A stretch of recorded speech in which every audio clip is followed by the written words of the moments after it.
Good evening, everybody, and welcome to the City of Boynton Beach Commission meeting. Today is Tuesday, May 5th, 2026, and the time is now 6 p.m. Before I continue, I'd like to remind everyone of our rules of civility and decorum. Speakers must first be addressed by the mayor or the chair and not interrupt any other speakers. Public comments must be addressed to the commission as a whole and not to any particular individual on the dais or in the audience. Insults, personal attacks, and disruptions will not be tolerated, and you will be asked to leave should you violate these rules. We will now turn to the interim city clerk for roll call. Commissioner Cruz? Present. Commissioner McCray? Present. Commissioner Kelly? Here. Vice Mayor Turkin? Present. Mayor Shelton? Vice Mayor, you have a quorum. Thank you, Tammy. Joining us for the invocation today is Pastor Emily Ash, and then I'll lead us in the Pledge of Allegiance. Please stand. Thank you. Let's prepare our hearts for a moment. Generous and merciful God, we gather here to hear from our community for ways that we can grow and be better. Give us all wisdom, patience, and listening ears as we each share our hopes and ideas for this wonderful city. Thank you, Lord, for our elected officials, city staff, and first responders. Continue to give them courage to lead us forward to grow in ways that benefits us all. We ask this in faith and hope as we leave these words to you.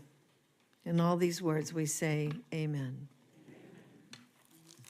Pledge allegiance to the flag of the United States of America and to the republic for which it stands, one nation, under God, indivisible, with liberty and justice for all. Thank you, Pastor Ash. We are now moving to the agenda approval, adoptions, deletions, or corrections. Let's begin on my right with Commissioner Cruz. Do you have anything? For me, thank you. All right, Commissioner Kelly. No, Vice Mayor, thank you. Commissioner McCray. No, Vice Mayor. Motion to approve agenda? Second. We have a motion from Commissioner Kelly, a second from Commissioner McCray. All those in favor? Aye. All those opposed? Motion passes unanimously. We'll now begin to informational items by the members of the City Commission. We'll begin on my left with Commissioner McCray. Thank you, Vice Mayor. First of all, I'd like to say for our State of the City address, I wasn't able to attend because we had 2 funerals at the funeral home. But anyway, I want to say that thank God for YouTube. It was a stellar event. Hats off to the staff, to the recipients, and everyone that played a part. You all have set the bar higher and higher for this city. And that is one of my pet peeves. I said, whatever we do, let's do it bigger and better. And before any of the people in the community said, where did you get the funds from? It was an underwrite, so don't think that we spent city dollars to do this. So that was another thing. I'd like to say congratulations to all the recipients. Long overdue that we recognize employees as well as community members that go beyond the call of duty to help make our city a great city in which we all live. I'd like to say congratulations to Sheila Tyson, who graduated with a degree in marketing. I'd like to encourage all staff to continue to forward and get more of your education. Don't just let where you get one place a stepping stone saying, I'm happy right here. Learn all you can while you can. They can't take it from you. Thank you. Commissioner Kelly. Thank you, Vice Mayor. I do not have any informational items. Thank you. Perfect. Thank you. Commissioner Cruz. No informational items either. Thank you. Thank you, Commissioner. I just want to ditto the sentiments of my colleague, Commissioner McCray. State of the City was a great success, first ever. And again, those were not utilized by public dollars, but funded by the private sector. The other thing I want to shout out is staff, Publix, their team, Tommy, and residents from High Point for conducting this park cleanup cleanup at the cemetery. They had 40 volunteers there. where they leveled the gravestones, picked up garbage, cleaned up dead flowers, weed whacked, and really tidied up the place where we honor, those who have gone. So big kudos to them. We appreciate those efforts, and it's always a positive when we see the city partner with community partners like Publix and provide, labor support, to keep our parks and our city sites clean. The other thing I want to mention is that the mayor has had some medical issues, so I just want to clear the record that she wasn't able to make it tonight, so I don't want anyone to think that she's tardy or absent for other reasons outside of having some medical issues. So I ask that you keep her in your prayers tonight if you're the praying type. With that being said, I'd like staff to, I think we really need to acknowledge Jared from Bethesda Baptist Health in some way, shape, or form. He has been a huge sponsor for this city, Baptist Health more so, but he has really jumped through hoops to make sure that, our residents, our staff, and everyone's taken care of over there. And he's been a great community partner since he's, endured that role. So I really just, if it's okay with my colleagues to make sure that we provide some side of recognition, for him in Baptist Health. Vice Mayor, Yes. thank you. I'd like to say I'm glad that, you all spent time to help clean up the cemetery, because when you go there and you see a lot of litter, I want the records to state, it did not come from the residents that's laying there, okay?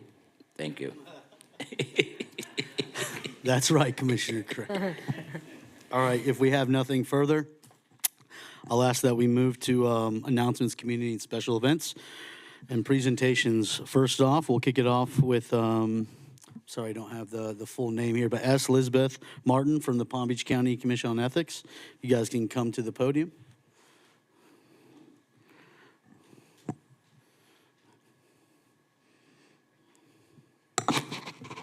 Good afternoon, Good afternoon. city officials, vice mayor, and commissioners, and the general public.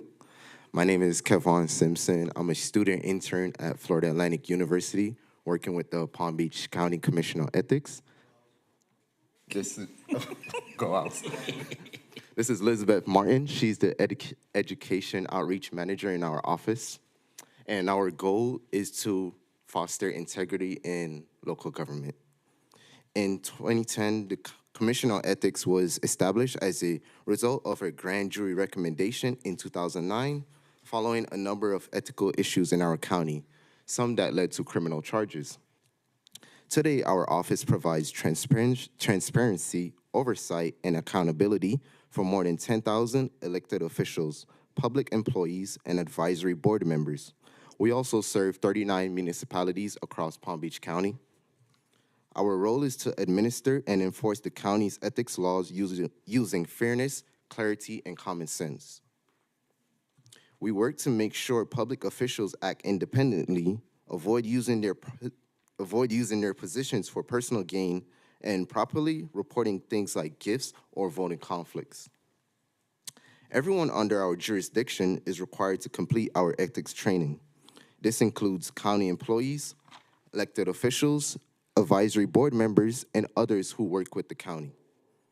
Our commission is independent from county and municipal governments. It is made up of 5 commissioners who are independently selected by community organizations. One of the most important parts of our work is education. We focus on informing the public and those in government about ethics laws so that problems can be prevented before they happen. Our office provides training, outreach presentations, and helpful resources to the community.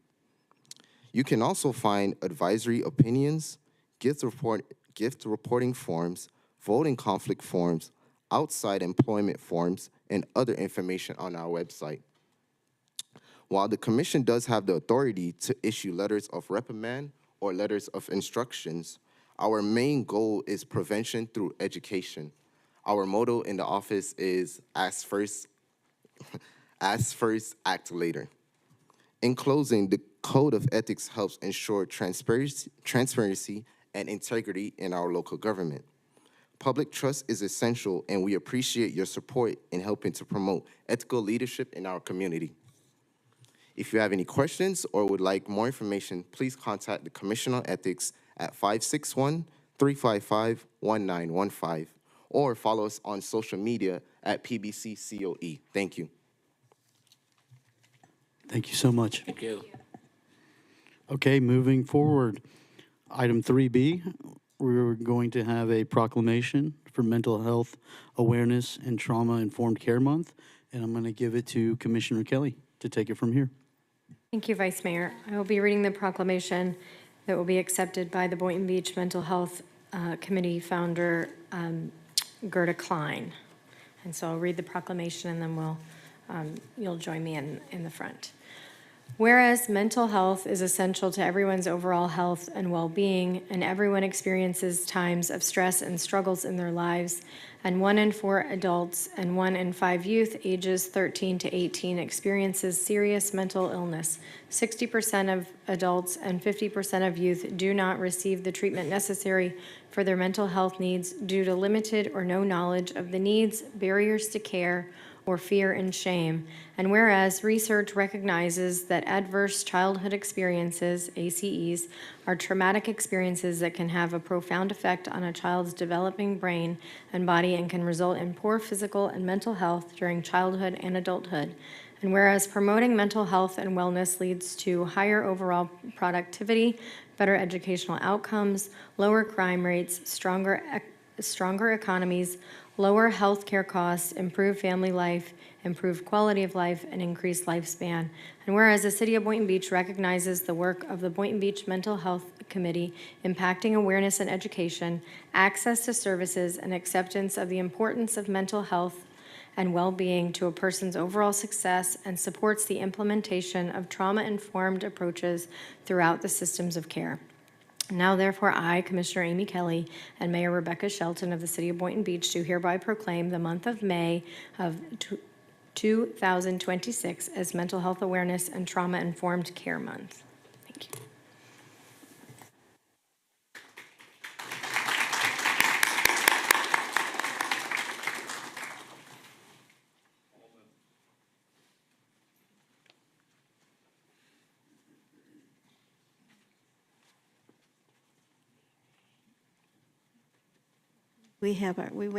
I have my response to it, okay? Good evening. I am Gerda Klein, founder of the Boynton Beach Mental Health Committee.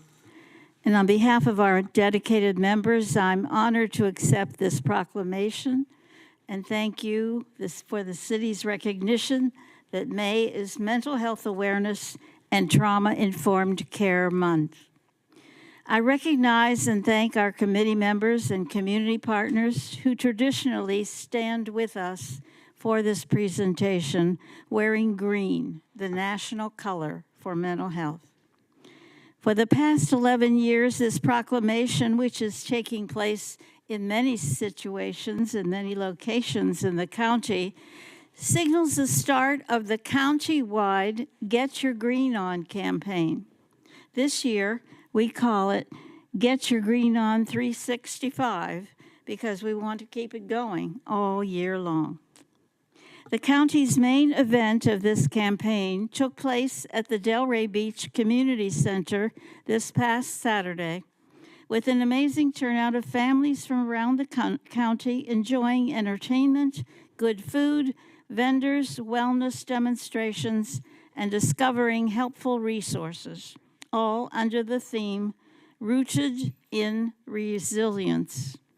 Because when we're rooted in resilience, we just don't survive, we grow, we heal, and we thrive together.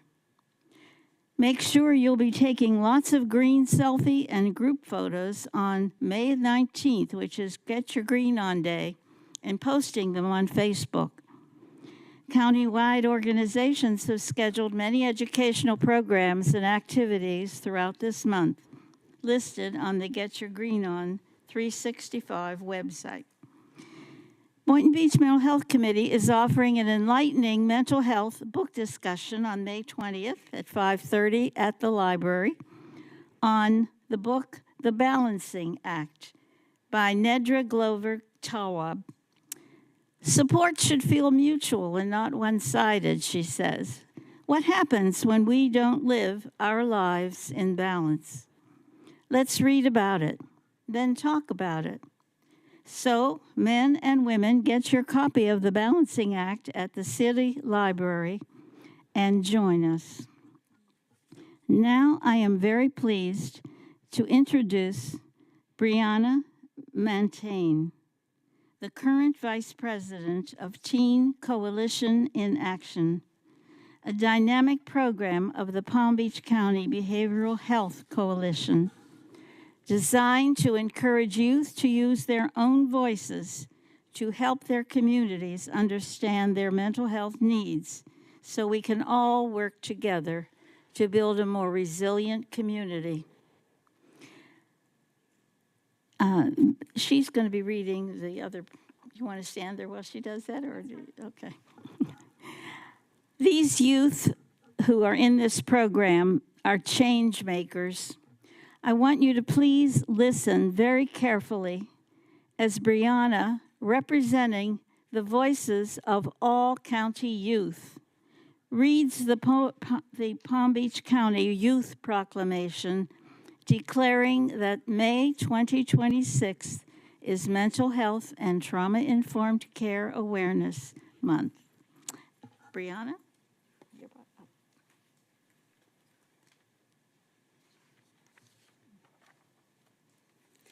From the teens of Boynton Beach and Palm Beach County, declaring May 2026 as Mental Health and Trauma-Informed Care Awareness Month. Whereas mental health is just as important as physical health, and everyone deserves access to the support they need to heal, grow, and thrive. And whereas life is full of challenges, and as teens, we experience stress, anxiety, and struggles in school, at home, and in our social lives. And whereas 1 in 4 teens will experience a mental health challenge, yet many do not seek help due to stigma, fear, or lack of resources. And whereas trauma, including bullying, loss, family struggles, discrimination, substance use, and violence, affects many of us and can impact how we feel, think, and succeed in life. And whereas healing from trauma and prioritizing mental health requires strong support systems, including friends, family, schools, and communities that understand and uplift us. And whereas talking about mental health openly, learning coping skills, and reaching out for professional help when needed can make a difference in our well-being and future. And whereas our communities, schools, and organizations must continue working together to create safe spaces where every teen feels valued, supported, and heard. And whereas we recognize that youth leadership and advocacy are key to changing the way mental health is understood, ensuring all teens have the resources to navigate challenges and heal from past experiences. And whereas we, the teens of Palm Beach County, stand together to break the stigma around mental health and to promote trauma-informed care that acknowledges our experiences and helps us build resilience. And now, therefore, be it proclaimed that May 2026 is Mental Health and Trauma-Informed Care Awareness Month in Palm Beach County, Florida. We call upon all teens to check in with their friends and seek help from a trusted adult when needed. We call upon all families to create open and supportive conversations about mental health. We call upon all schools to provide resources and safe spaces for their students. We call upon all communities to promote awareness and accessibility to mental health services. And we call upon all places of faith to offer compassion and support to those struggling. Together, we can build a county where no young person has to struggle alone.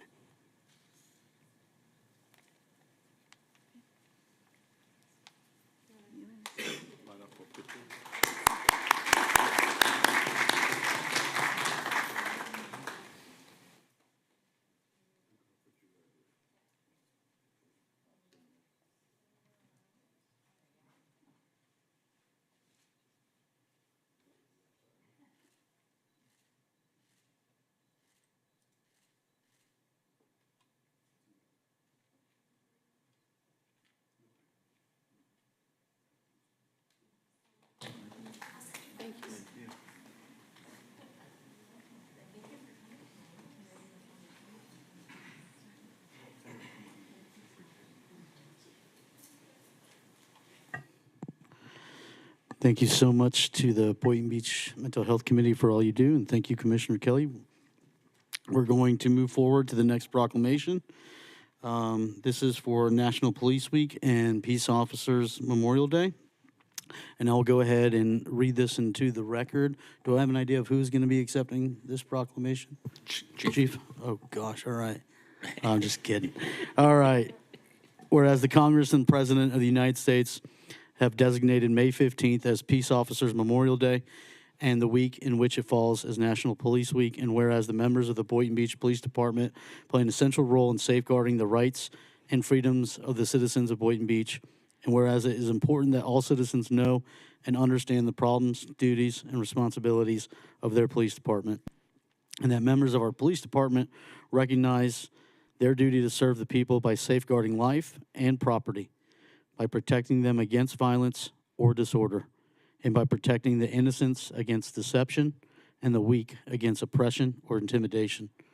And whereas the Boynton Beach Police Department has grown to be a modern and scientific law enforcement agency that unceasingly provides public service. Now, therefore, I, Thomas Turkin, Vice Mayor of the City of Boynton Beach, Florida, do hereby proclaim and call upon all citizens of Boynton Beach and upon all patriotic, civil, and educational organizations to observe the week of May 10th through May 16th as National Police Week.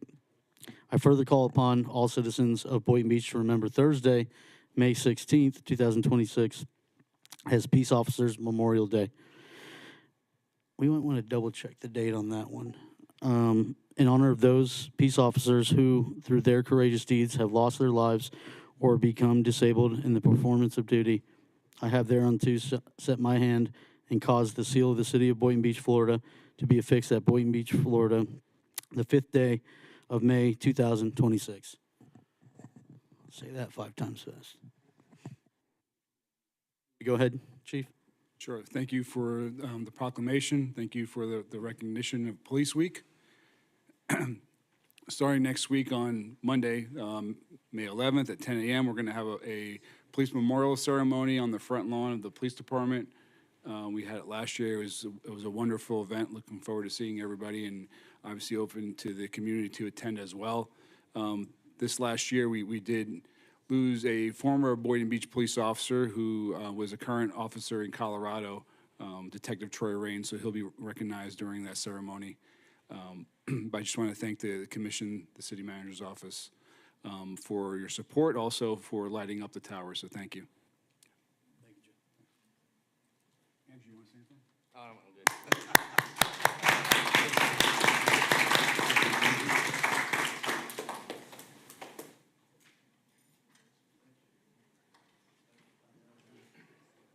Twice in 1 week, you're a lucky guy. Yeah, I am.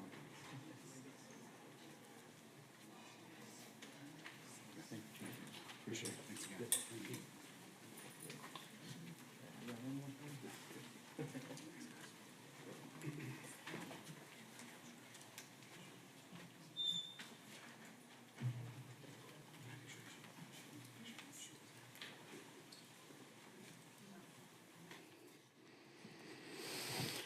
Okay, we are moving on to public audience. As always, it is 3 minutes per person. It is non-transferable, and this is not a Q&A.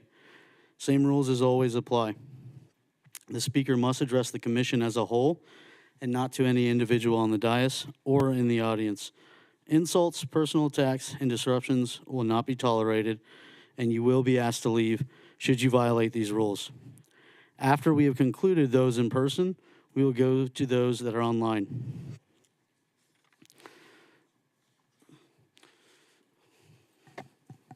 Susan Oyer, Boynton Beach.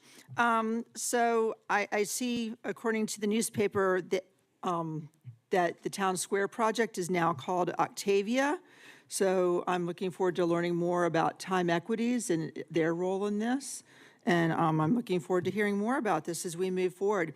Since we have Police Week coming up now, it'd be a perfect time to honor former officer who passed during COVID, Rick Ross, that we repeatedly bring up. Rick was the man, trained thousands of kids in this community on Taekwondo, karate, whatever it was. I'm sorry, I didn't go. But he really positively impacted our community for decades as a police officer, and we have yet to honor him, and I've been asking for that ever since COVID, so maybe as we're in Police Week coming up, maybe now's the perfect time to do something, whether we're dedicating a park or a statue or something. This man made a tremendous difference in our city's history, and we have yet to do anything. And I want to officially complain about the library. It is entirely too popular. I don't know what has happened, but I can't ever get into any of the classes. I go in to try and apply to sign up for these classes, this Creative Edge workshop thing they have going on, and I'm logging in 2 and 3 minutes late after it starts, and I'm already on the wait list. And there's other people ahead of me on the wait list. This is insane that we can't get into these classes because our library is entirely too fabulous, too wonderful, too great, and they are not offering enough of these classes. So I'm officially filing my complaint with you, Dan, that you need to. I love them. Yeah, I love them, and I want to go more, and I can't because they're always shut down, and I'm always on some wait list, and I have to pray for a whole lot of rain so that I can get in because old people won't show up. So maybe we should start, well, I mean, who wants to come out in our crazy storms we get sometimes? I can't blame them. But maybe we should be adding more of those Creative Edge, the orientation classes, because you can't go anywhere past that without taking that class. And it's insane. You can't get in. And please add more classes to the library. You've created a monster. They're entirely too popular and too wonderful. Thank you, Ms. Hoyer. Commissioner Hay, come on up. You recognize me. Woodrow Hay, former commissioner, former mayor. I just want to come up and say a few words about our great city. We're really doing a great job. I was also part of the city statement of the city, all that good stuff. It was very well attended. First class presentation. The mayor did an outstanding job. So I just want to say kudos to that.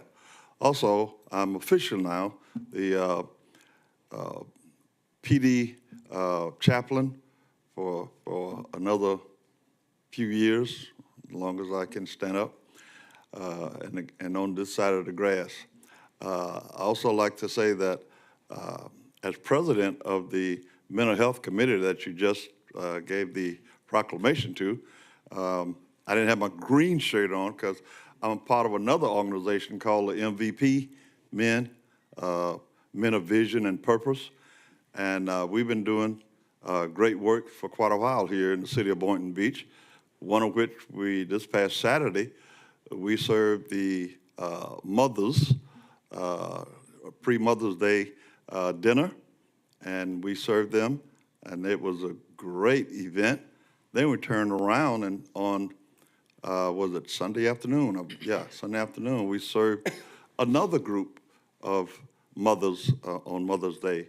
And we had the Forest Hill, that used to be Boynton Beach High School choir, to come up, and they put on a presentation, gave several dances. They even did the Michael Jackson show, and it was just phenomenal. But what I would like to say also, kudos to the city and to the PD department. Part of what we do as the MVP is that we work with Ponciana and elementary school. We read to the kids, and we help them during the summer months. And we had a problem trying to find a place that didn't want to charge us an arm and a leg. So I talked with some of the city staff already, and to Chief Joe DeGiulio, and both has said they can work with us and we can work this thing out. We're trying to keep our kids busy off the streets so that we keep them active, because an empty workshop is trouble. So we're trying to make it useful for all the facilities that we have. Thank you very much. Thank you.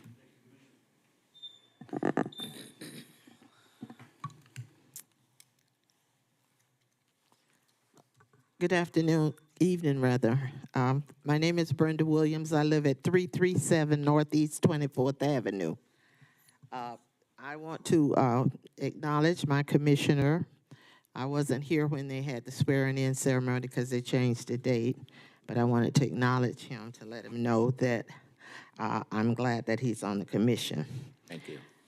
I have a complaint concerning the code violation that I received regarding my driveway.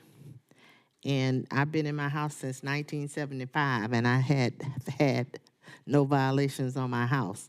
I know how to secure my house when there's hurricane season. I don't need anyone telling me what I need to do. And code enforcement said I had to move stuff. You know, you have your garbage bins under your carport, so that can't be there, but they'll be there until I get a warning that the hurricane is on its way. And code enforcement, code compliance, community standards, they were void for almost 15 years. Now that we have a deficit in our budget, now they're coming up with every little thing and harassing the communities about little things. You had the people with the parking. Now you're messing with us in our neighborhood about our driveways. You know, so these are some of the things that irritate people. Now, I understand you gave your State of the Union, as Minister Hayes said, but those are things that everybody don't know nothing about.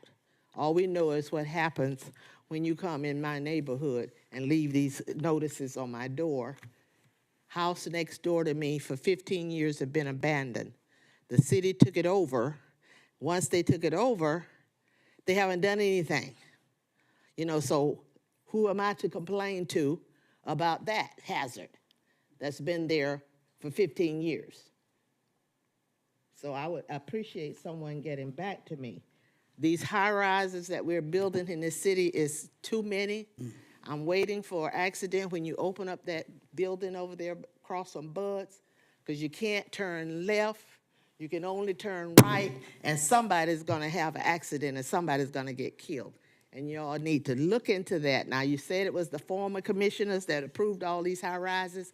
I would like to know what the occupancy rate is on all these apartments that's been built in this city, because it's atrocious. It takes me 10 minutes to drive off of 3rd Street onto Gateway because the traffic is so backed up. If you want to do something, fill these potholes that's on these streets in my neighborhood. Thank you, ma'am. I'm gonna ask city manager's office if they can have someone get with her about that, and because the city manager is also the CRA director, maybe look at some options with that avenue as far as, you know, the driveway goes and everything else. Okay, yes. Good evening. My name is Reverend Cindy Falca Di Corrado, and I stand here today not just for myself, but for every citizen who expects justice, not just procedure. We are told that our judicial system is built on fairness, due process, and equal protection under the law. But what happens when the experience inside the courtroom does not match those promises? When defendants feel rushed, unheard, and intimidated, when testimony is cut short, when rulings seem predetermined rather than carefully considered, when evidence is destroyed. We have to ask, are we preserving justice or just processing people? A courtroom should be a place where truth is welcomed, not restricted, where citizens feel safe to speak, not silenced, where judges uphold not only the law but the spirit of justice, where truth matters and all relevant evidence was allowed to be heard. Because justice is not just about outcomes, nor about integrity in the process. It is about truth and the full and fair presentation of all the evidence that proves it. Public trust in the judicial system is everything. Without it, the system itself begins to erode. I'm asking for accountability, transparency, and a renewed commitment to the rights of the people. I'm asking that we step up to the plate, that we the people are not an inconvenience to the system, that the system exists for us. And one more point, most people don't even know what to do if they find themselves in the system. They don't know they have the right to document what happens. They don't know they can request evidence through discovery. They don't know how important it is to write down the truth of their experience while it is still fresh in their minds. An informed citizen is not a threat to justice. An informed citizen helps preserve it because without knowledge, rights exist only on paper. If we truly care about fairness, then people need access not just to the courts, but to understanding the rights within them. A system that overlooks evidence and still punishes the individual is not operating in justice. It is a failure of justice. Thank you.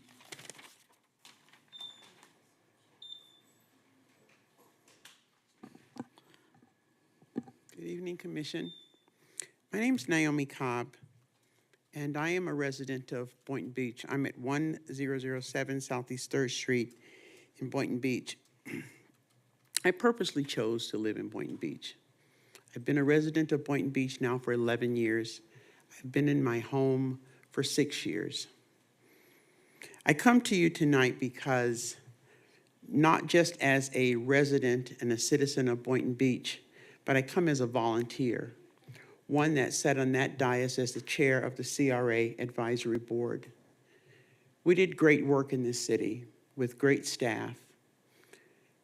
I am a huge supporter of both the CRA and a supporter of you all as a commission, because I've made a presentation before you about the work that we do in that board, and we've worked hard, and we've worked through some tough stuff, and I've worked with some of you on a personal level. What I'm asking for tonight, and I ask this based on being a 50-plus-year-old employee of systems that you work in. I've worked from the federal level to the state level to municipalities, into creating nonprofits and running nonprofits for the benefit of those that are in our communities across Florida.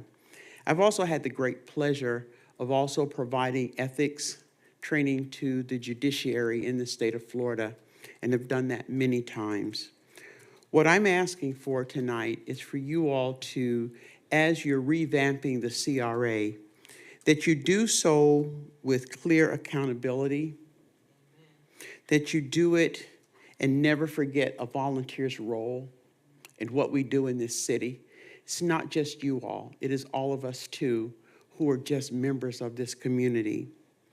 I ask you for guidance and grace in the decisions that you're considering around the CRA. It is not an easy task, but I'm asking you to consider these things: fairness, clarity, and common sense. I want to leave my home to my children. They're in their 30s. I want them to return as residents here in Boynton Beach. I want to see our communities grow. Change is difficult. Seeing two members that I have had great relationships with leave is a burden in my heart. But I'm not here to talk about them specifically as much I'm here to appeal to your hearts and to your minds and to your common sense about the CRA. I am still a volunteer. Thank you. Thank you very much. Please come on up. Aloha. Hi. My name is Stephanie Coliani. First of all, I'm here to practice my public speaking. So I'm super, super nervous. Very intimidating. Don't be nervous. And I'm always nervous. Don't be Okay. nervous. Let's start. I have two things to go over. I know, get the shimmers out, and you were wonderful. Okay. I am actually the chair of the board of the library. Non-biased opinion, we do have the greatest library on the planet. Let's be real. Also, Brian is in charge of the creative studio as the board chair. I still can't get in, so I second that emotion. But I wanted to say kudos, public speaking, for Jeannie Taylor. She just recently retired as the director. She was absolutely lovely and wonderful. I know she did a lot for this library, and I'm very excited for Tiffany Pagan stepping into her shoes, Very excited to see what she comes out of that. So kudos to the library team and all of that grooviness. I think that's super awesome what they're doing. And please come visit me at the library meetings where I sit up there, and it's even worse, trust me. Yeah, don't give me a microphone. The other thing I'm a part of that I'm really, really proud to say we are organizing and getting back together is our local Sister Cities chapter. So Boynton Beach Sister Cities, I've been the vice president. We took a bit of a year to reorganize, get our poop together, and trying not to curse. And we had a meeting a couple weeks ago. We have a lot of great events coming up in 2026, some fundraising, some great parties and galas that we would love to go into, as well as looking into future sister cities across the world as well. So I'm very excited to go ahead and mention that, and hopefully, now that I'm a little bit more calm, you'll see me at more commission meetings, and I'll come up just to say hi, because I want to. And that's what I have to say. Yay! Good I job. survived. Thank you. Good job, I Stephanie. survived. You did great. You did great.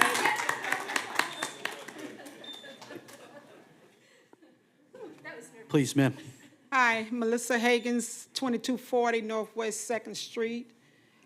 Second house north of Gateway Bridge. I've addressed this issue probably in 2001 about the drainage system near my home because I pretty much get flooded. And so long time ago, I dug my own ditch. I asked them what they would do, and they told me they wouldn't put a drainage system in. So I dug my own ditch. They did tell me it was too deep. So they came in and they dug a ditch, actually dug a ditch and filled mine in a little bit. So we have some things going on in Boynton Beach, and some of them are nice. I love the underground electricity, and we have speed bumps now. But I'm concerned about the flooding because you're moving God's earth with all this construction, and they're gonna widen Gateway, so that's closer to my home. So now I'm wondering what you guys are gonna do about the drainage system, because literally I know I probably would get flooded this time. I have got flooded one time. My car, literally on April the 8th, it rained, not stormed, and I couldn't get out of my driveway.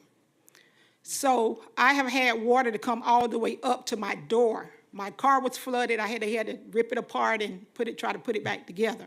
So I'm really concerned on what you guys have in plan on the drainage system once y'all start widening Gateway Bridge. I would like to know that. And I personally, I have had, which people, no one knows, I mean, my sons, and I have literally paid people to clean that hill because people come and trash it so. And I was hoping that you guys, one time you did fence it off, but someone cut it off, cut the fence.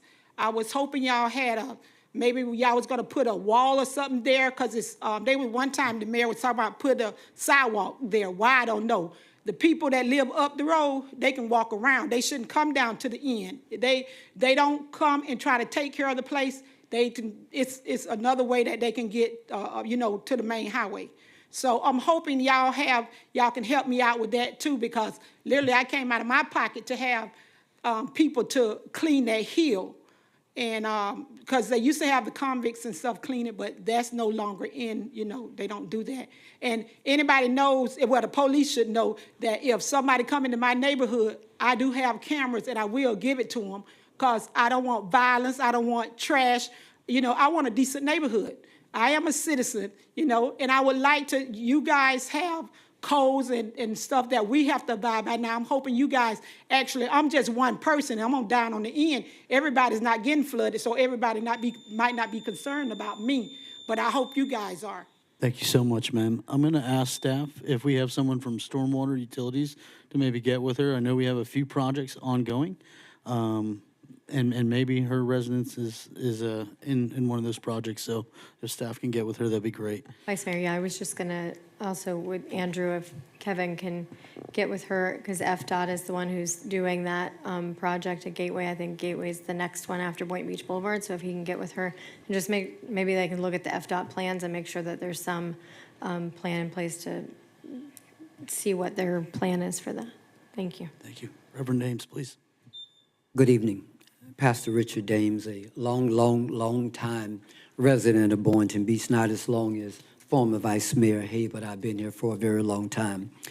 I wanted to come tonight to express my appreciation for the mayor's State of the City address on last week, and particularly the fact that how well our leaders performed at that event. It was very, very impressive. But I want to share with you what I witnessed on last Friday. It is my prayer that as leaders of this city that we will continue to see that for the remainder of this year. As leaders, you all expect for residents to come here and to demonstrate decorum. Well, as residents, we expect the same out of our leaders, to demonstrate decorum. It appears that whenever this city does something good, and there are a lot of things that are good that are taking place, we take 3 steps forward and then we take 5 steps backwards. We're told as ministers of the gospel to pray for those who are in positions of authority. And we do pray for you all. But it's also my prayer that what we witnessed on last Friday, that you all will have decorum and respect for each other sitting here and continue to make the best decisions that these residents have nominated and elected you for, and that is to look out for their best welfare. So I implore you, let's continue to make Boynton Beach a great city, a city that people want to come and reside in for years and years to come. Let's do it as a community of one. We can be better than what we are. Thank you all so much. Thank you, Reverend Dames. Do we have anyone else from the audience that would like to speak? All right, come on up, sir. Last call for anyone in the audience, then we're going to move to online. Good evening. Good evening. I'm want to help. We got those talk for those speed bumps. We still need 2 more. Because they still speeding down now. Okay? Some people don't want it, but... Sir, can you just state your name for the record? Oh, I'm sorry. That's Willie okay. Roberts. I'm at 249 Northwest 28th Avenue and 2nd Street. Also, 2681. Perfect. That'll do, sir. Thank you. Okay. Continue. We'll give you back your time. Yeah. Yeah.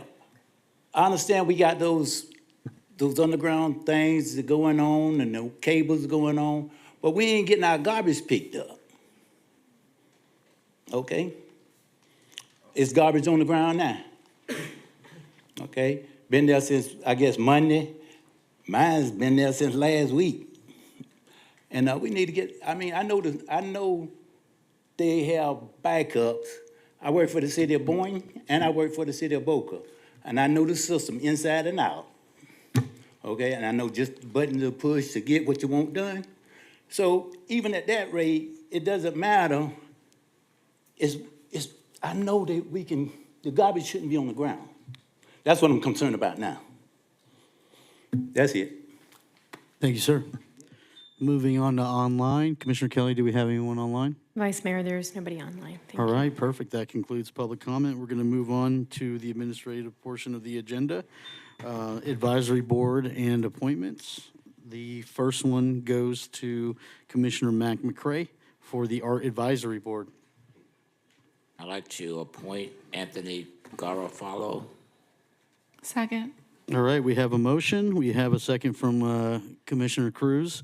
All those in favor say aye. Aye. All those opposed say nay. Motion passes unanimously. Next one that we have an applicant for is the Education, Youth, and Advisory Board. And that goes to Commissioner Kelly. Thank you, Vice Mayor. I would like to select DeLauren Mondesir as the alternate on the Education and Youth Advisory Board. Second. All right, we have a motion from Commissioner Kelly. We have a second from Commissioner McCray. All those in favor say aye. Aye. All those opposed say nay. The ayes have it unanimously. All right. Next portion is community support funds. we have community support funds requests from Commissioner Kelly, which are Boynton Beach, the high school, Boynton Beach High School BASA program, Boynton Aerospace Science Academy, the Holiday Basket Program, Connect to Greatness, Boynton Beach Bulldogs, Bill Tomei, and the Women's Foundation. Do you have any money left? Well, just a reminder, the fiscal year is coming up, so I took advantage and got them all knocked. I think I have $250 left that I'm saving just in case. But yeah, thank you, Vice Mayor. I had the honor of touring Boynton Beach High School's Aerospace Academy last year. And they have, last summer was the first time that they competed. They ended up in, I think, like 40th out of 160 teams at their summer competition. So I am honored to help them with this competition. I encourage anyone who has some extra funds, to consider that. It's a great program. These kids, they graduate from high school with a drone pilot's license. Some of them graduate with an actual pilot's license. Their aerospace program is top-notch. It is nationally known, and we really should be pushing, and putting that at the forefront. You haven't toured it. They have airplane parts and pieces on campus that the students are actually working on. It's an amazing program. So I wanted to take a moment to just highlight that. And of course, our holiday basket, Sheila Tyson has agreed to take that on and run with it this year. We're hoping to do even better than last year. So if anyone else has some community support funds, they're looking for places. And of course, all of our locals, the Boynton Beach Bulldogs and Bill Tomei Foundation, Connect to Greatness, and the Women's Foundation all do really great work in our community. And so I'm happy to support them this year. So thank you. Thank you. Do we have a motion to approve? Approve. All right, we have a motion from Commissioner McCray. Does anyone want a second for discussion? Yeah, for All right, discussion. second. Commissioner Cruz, go ahead. I did have a request for community support funds, and it was for cystic fibrosis, $1,000, and the city clerk has the paperwork, so just wanted to add it to the. Awesome. Perfect. Are we okay to add that in? As far as procedure goes, do we need to I didn't hear what adjust the motion? Commissioner Cruz said, I'm sorry. Go ahead, Commissioner Cruz. I was requesting $1,000 of community support funds for a cystic fibrosis foundation in Palm Beach County. She was not requesting it. She was requesting to use her support funds. Yes, I was requesting to use. Motion to include that in the motion that I made. Does that Second. suffice? Yeah, I'm getting like a mixed body language there. I mean, the best practice would be to motion to amend the agenda to add those additional community support funds and then go ahead and proceed with the motion. Motion to amend the agenda. All right, we have a motion to amend the motion. We have a second from Commissioner Kelly. All those in favor say aye. Aye. Aye. All those opposed say nay. The ayes have it. Motion passes unanimously. All right, we're going to move forward to consent agenda. Now we have to do a motion to. Oh, I apologize. Yep, no, you're fine. It's a tricky We were thing. just doing, so we're doing the rest. Nah, we're doing Okay, the rest. motion to approve the, Community support funds. do we have a motion to Motion approve to this? approve. All right, we have a motion from Commissioner Second. McCray, second from, we'll give that one to Commissioner Cruz. All those in favor say aye. Aye. All those opposed say nay. All right, the ayes have it unanimously. Now we'll move forward to 6A, consent agenda. Do any of my colleagues want to see this presentation or pull this item, since there is only one? Seeing none, do I have a motion to approve consent agenda? Motion to approve. Second. All right, we have a motion from Commissioner Kelly, second from Commissioner McCray. All those in favor say aye. Aye. All those opposed say nay. The ayes have it unanimously. Moving on to consent bids and purchases. Do I have anyone that wants to pull from this section? Vice Mayor, I want to pull 7A just because there was some changes Agreed. from our agenda review that I wanted to just to speak about, so I'll pull that item. I will support that. To approve the remainder of consent bids to purchases. All right, perfect. We have a motion from Commissioner Cruz Second. to approve the remainder of consent bids and purchases. We have a second from Commissioner McCray. All those in favor say aye. Aye. Aye. All those opposed say nay. The ayes have it unanimously. If I can have staff come up and present 7A, that'd be great. And in the meantime, I just wanted, I think it's also important that we pulled this item just to kind of highlight this for the public also, that we've made the move to get a concession at our beach. It's something that we have not had at the beach for a very long time, and so we're excited to get that up and running. So thank you, staff, for doing this presentation. Thank you. Good evening, everybody. Vice Mayor, Commissioners, staff, and members of the public. My name is Fabian Derlo. I am here to present the snack bar concession agreement proposal between the City of Boynton Beach and Dope Venture Partners. Short presentation here for you guys, and if you want additional information, we have a secondary one through the actual proposed vendor. So first and foremost, contract terms. So this initial contract, jumped back. This initial contract is proposed for 4 years, so it would run through 2030.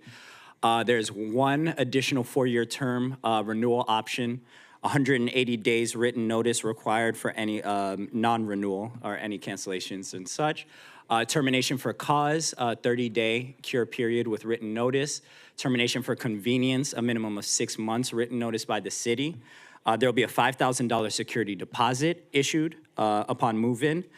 There is an equipment advance of $19,269 to provide the proper equipment for them to run this operation, refrigerators, heaters, chillers, all of those things. And this operation will run a minimum of 40 hours a week. So the hours of operation will still be determined, but the minimum would be 40 hours a week providing service to the public. They'll have 2 staff on hand at all times and 3 staff during peak hours. The revenue and the rent schedule. So for this, there is a 4-month waiver, which has kind of been our standard in recent years for new vendors that we bring on board, just to get the business established. The rent is set at $1,800 a month. The initial year, depending on move-in, would be about $14,400, and it would total out to $21,600 in the following subsequent years, with a totaling out to $79,000 over the course of the agreement. There's some late charge information on the right-hand side there, just so there's a bit more understanding, as well as underpayment if that takes place. So we do have policies and procedures in place in the case that takes place. So our provider has both plant-based and non-plant-based options to serve the community. So we'll just go through the menu quickly. Starting with some of the plant-based items, as you can see on the left-hand side here. A lot of these mimic some of the offerings on the non-plant-based side too. Standards are kind of your sandwiches, your burgers, a chicken sandwich, as well as a chicken parm. There's many salads, which are kind of standard across the board, whether you're vegan or non-vegan. We have a classic Caesar, the wrap of the day, acai bowls, as well as a bok bowl. And we have some value combos that we had them toss into the menu as well, too, in case anybody is looking to get something that's more value effective for the entire family, as well as plant-based hot dogs above that. And then on the second page, we have some of our traditional items towards the bottom. 7 items, traditional, kind of match some of the items on the plant-based side. We have hot dogs, a hot dog combo, chicken wrap, turkey and cheese wrap, chicken Caesar salad, ham and cheese croissant, as well as a chicken salad croissant. We have small plates above that as well, too. Hand-cut chips, corn, seasonal side salad, as well as egg rolls. We have sweet treats. We think the beverages are going to be big out there as well, too, especially with our summers getting hotter and hotter. Cold-pressed juices, fresh lemonade, smoothies, as well as for the mornings, we have iced coffees and hot coffees, as well as matcha to offer to the public. And that is it for the initial presentation. Do you guys have any questions on the basics? Commissioner McCray, please. Thank you. I have one. Explain to me more or less about this dope burger. I'm just saying, it's, it's supposed to be, friendly for families. Tell me what it is. I'm just saying. Absolutely. Turn off the Well, meat. yes, the vendor can absolutely tell you more about it, but I can say for myself that it's delicious. This vendor was at our Taste of Boynton event. That was probably the biggest hit, was the burger. As well as they do a lot of work around Palm Beach County, and they have quite the following, especially due to that item. So if you would like to say a little bit more on that. Thank you so much. This is an honor. So our dope burger is basically, it's a vibe. It's our most popular signature burger. It has vegan bacon, it has lettuce, tomatoes, caramelized onions, just everything you can think of when you think of a traditional burger that you just want to indulge in. That is what we do at Dope Vegan. It's all about the flavor. It's fun. It's family oriented. And we really put our heart into everything we do. I just wish you all could have found a suitable name, but you all say it's out there. But my next question is about hours of operation. You said peak hours. What hours are we looking at? Weekends? I'm just saying, you know. Yes, definitely the weekends. We'll be closed about 1 day a week, and then for the rest of the week we'll be open, join from 9 a.m. to 5 p.m. to 6, yes. Absolutely. What will be that one day? Probably like a Monday, like the least busiest day. Thank you. Do you have anything? Seeing none. Commissioner Cruz? I do have a couple questions myself. We had a lengthy conversation during the agenda review last week. Commissioner McCray had brought up a good point about the naming. You know, being a millennial, I know what dope means. You know, and I know what both terms mean. It means really cool or it means drugs, right? So I think it's important that we create a name, and I did see it in the email. However, I did not see this in the backup, unless I missed it in the agenda, that there was a change to the name. And a lot of that lengthy conversation was maybe not to highlight the vegan so much, but really make it appealing to people who may be deterred from vegan. And so I didn't see that in the backup. I want to get some clarity on that, because what I did see that was emailed was, I think, exactly what we were looking for. Is I think it was like Boynton Beach, like concession stand or something like that. Absolutely. I would like to see that. I want anyone who goes in there to be successful. Absolutely. And I think it's important, that first impressions are done in a way that doesn't deter anybody. And I could see that being an issue. The other thing is the type of lease this is. I know it's not uncommon to have some type of percentage lease with the city. I didn't see anything that was a revenue driver for the city or some type of contribution or revenue or share program. For $1,800 a month on the beach, you have a great deal, especially with 4 months rent, to help the business get off and get on the feet, and your food is amazing. However, I think we would be doing the residents in the city a disservice if we don't incorporate some type of percentage lease to where, maybe we designate a revenue share based on your operating income. So it's not a set, amount monthly, but if you do well, then the city does well. I think that's fair. We've done that in other practices. Cities do that in other practices. So for me, I would love to move forward, but I would like the city to get some form of benefit as well, as far as the lease structure goes. So I don't know if that's something that we can decide tonight, if the body needs to discuss that before we move forward, or if there's an opportunity to negotiate the contract further. We got summer coming up, and so I know you guys want to try to get you guys in there as soon as possible. But, I just want to make sure that, when we're doing these public-private partnerships, a lot of these vendors are paying revenue to the city. And so I want to make sure that, we're giving you a good opportunity, but also that we're making sure we're being fiscally minded for our residents in the city as well. Absolutely. In regards to the name and the stuff that you mentioned first, we can absolutely speak on that, I'm sure. We had a conversation the other day about how some different ideas of how we can approach that, because, of course, we, as well as they, don't want the name to be a concern or anything that could potentially deter anybody. If we have procurement here as well, too, so they can discuss a little bit more of the rationale on because we discussed percentage as opposed to a flat rate rent, so they can speak on that. You want to talk a little bit about that? Yeah, so the name, we talked about DV at the beach. We normally go by DV anyway, so that's something that our customers kind of know us for. And we also are completely fine with the Boynton Beach concession powered by DV or powered by Dope Vegan. I think that's really like the least for us. I believe this is a great opportunity, and just to be able to show people that plant-based is like amazing. It's not only is good for you, but it's also come such a long way. So it's going to be inclusive, not just plant-based. We'll also have traditional options. So yes. Yeah, and I think that's great, and I'll be the first critic of vegan food, but when we tried it, it was absolutely amazing. I just want to make sure that, you know, people who walk by and they see vegan, they might be deterred. And ultimately, that's only going to hurt you, and it's only going to hurt the city and them because they don't have an opportunity to try it. And so I think that name and that branding is important, at least when it comes to this site particularly. I have one other Yes. concern. Thank you.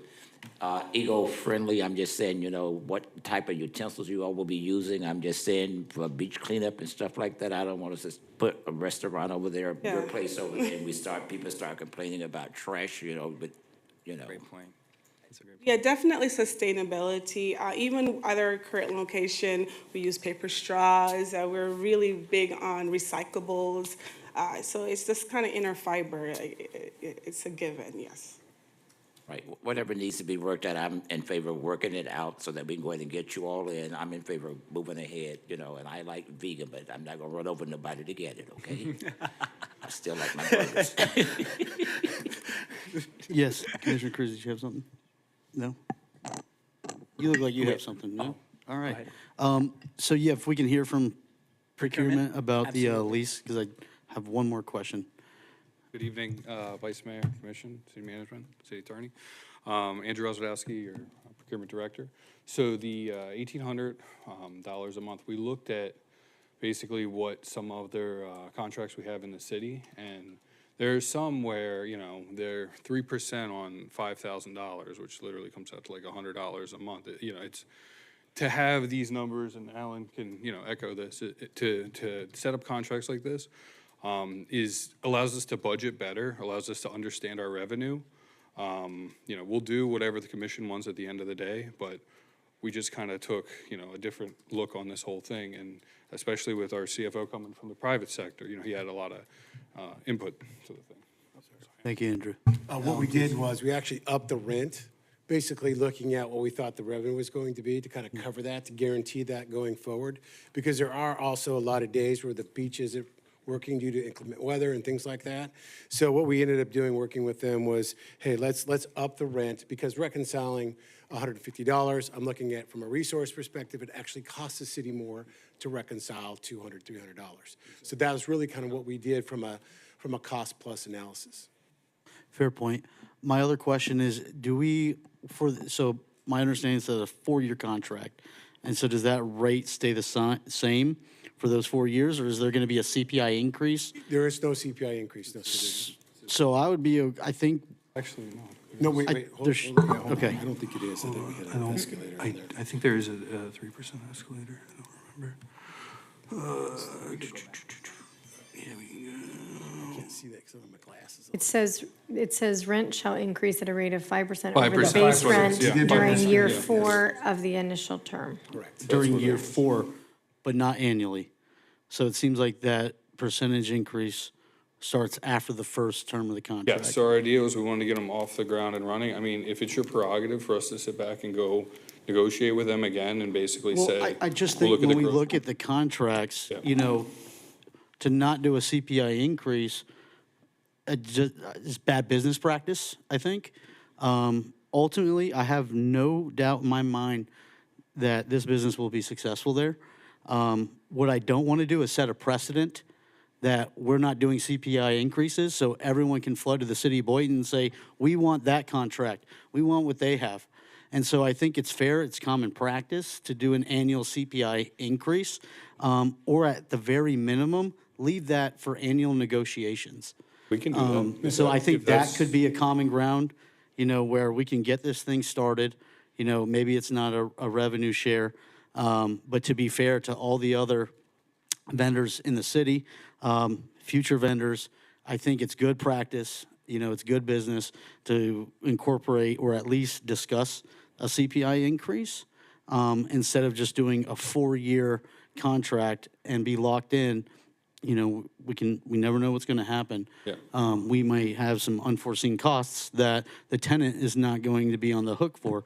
So I don't want us to be on the hook for that.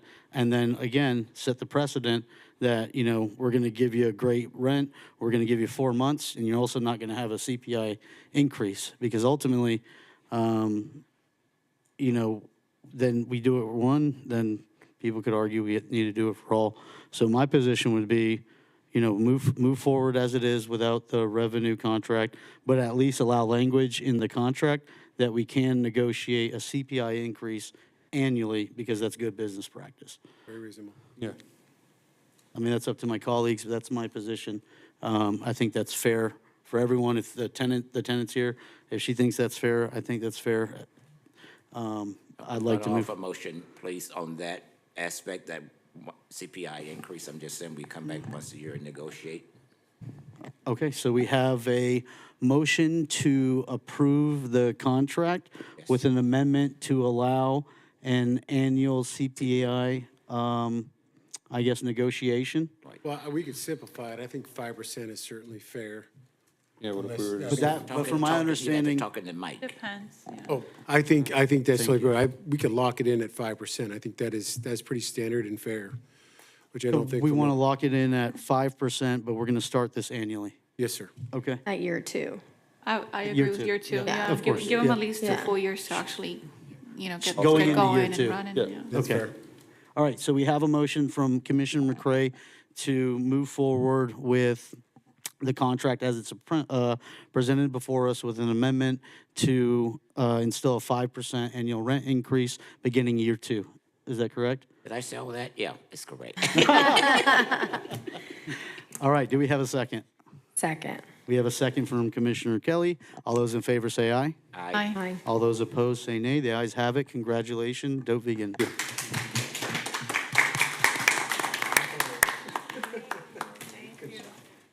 Or Boynton Beach concession, I should say. DV at the beach. Yay. Okay, moving forward, we will now go to, we have nothing on public hearing. Great, that's always nice. We're going to move forward to the city manager's report. I'm going to ask before the city manager starts, because I know there's some lengthy presentations. If not today, maybe at the next meeting, can we address this budget deficit hoopla I keep seeing in the meetings? And, you know, we can't pass a budget being in a deficit. So I think that's important to address a lot of misinformation that's going around, because I don't want to instill doubt, because I don't think that's what's happening here. No, it's not what's happening. This started with a journalist by the name of Chris Prasad with the Palm Beach Post, and he took every single year, every administration has to essentially prepare a budget for the city commission to adopt and pass. And during the process, we always have personnel requests. We have to do our revenue projections. So there's a lot of flux in any budget that you do, and a lot of the budget is projection. So whenever we had our kickoff meeting, it was learned that we had about a $6 million budget deficit that we had to smooth and present you guys, the board, with a balanced budget to pass, and without doing any sort of fund balance appropriation. And through that, this journalist or reporter decided to run with the title 4.9 million budget deficit, which is tremendously inaccurate. So the state of Florida does not allow any government entity, specifically counties and municipalities, and this is 101 stuff, so you can't pass an unbalanced budget.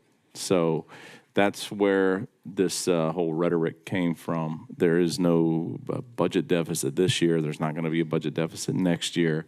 But there are different transformative initiatives that we want to look at as far as like being able to lower the city's millage rate, maybe remove assessments, and look at different ways that the taxpayer is going to be beneficial and still enjoy the same quality of services. So a lot of the rhetoric out there I don't really respond to, because if I had to go out there and defend everything that the government's doing and all the rumors and journalists and the Palm Beach Post articles and things like that, I wouldn't be getting a job done. So that's where it comes from. That's where it was originally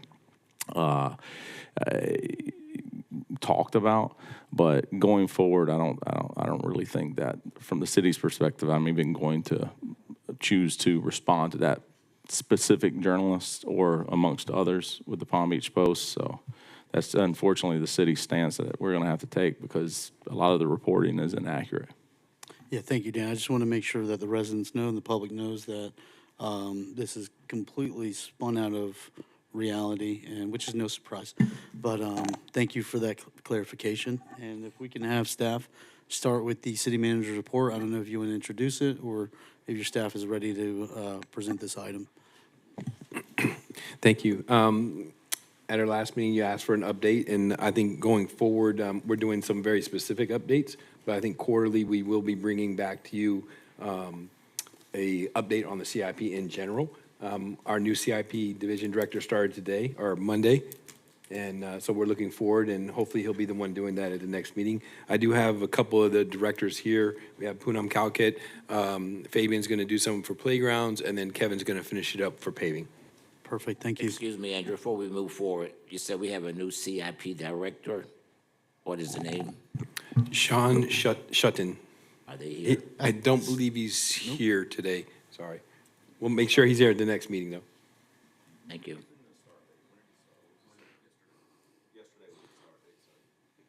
Should have been here. All right. I tried to chain him to his desk, but he found the key. That's right.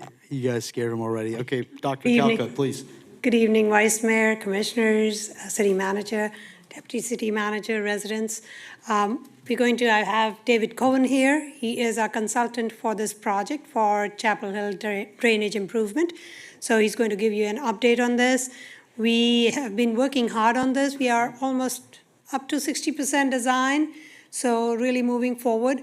But we don't have necessarily the money that will be needed, as you'll see in their estimated costs or probable costs.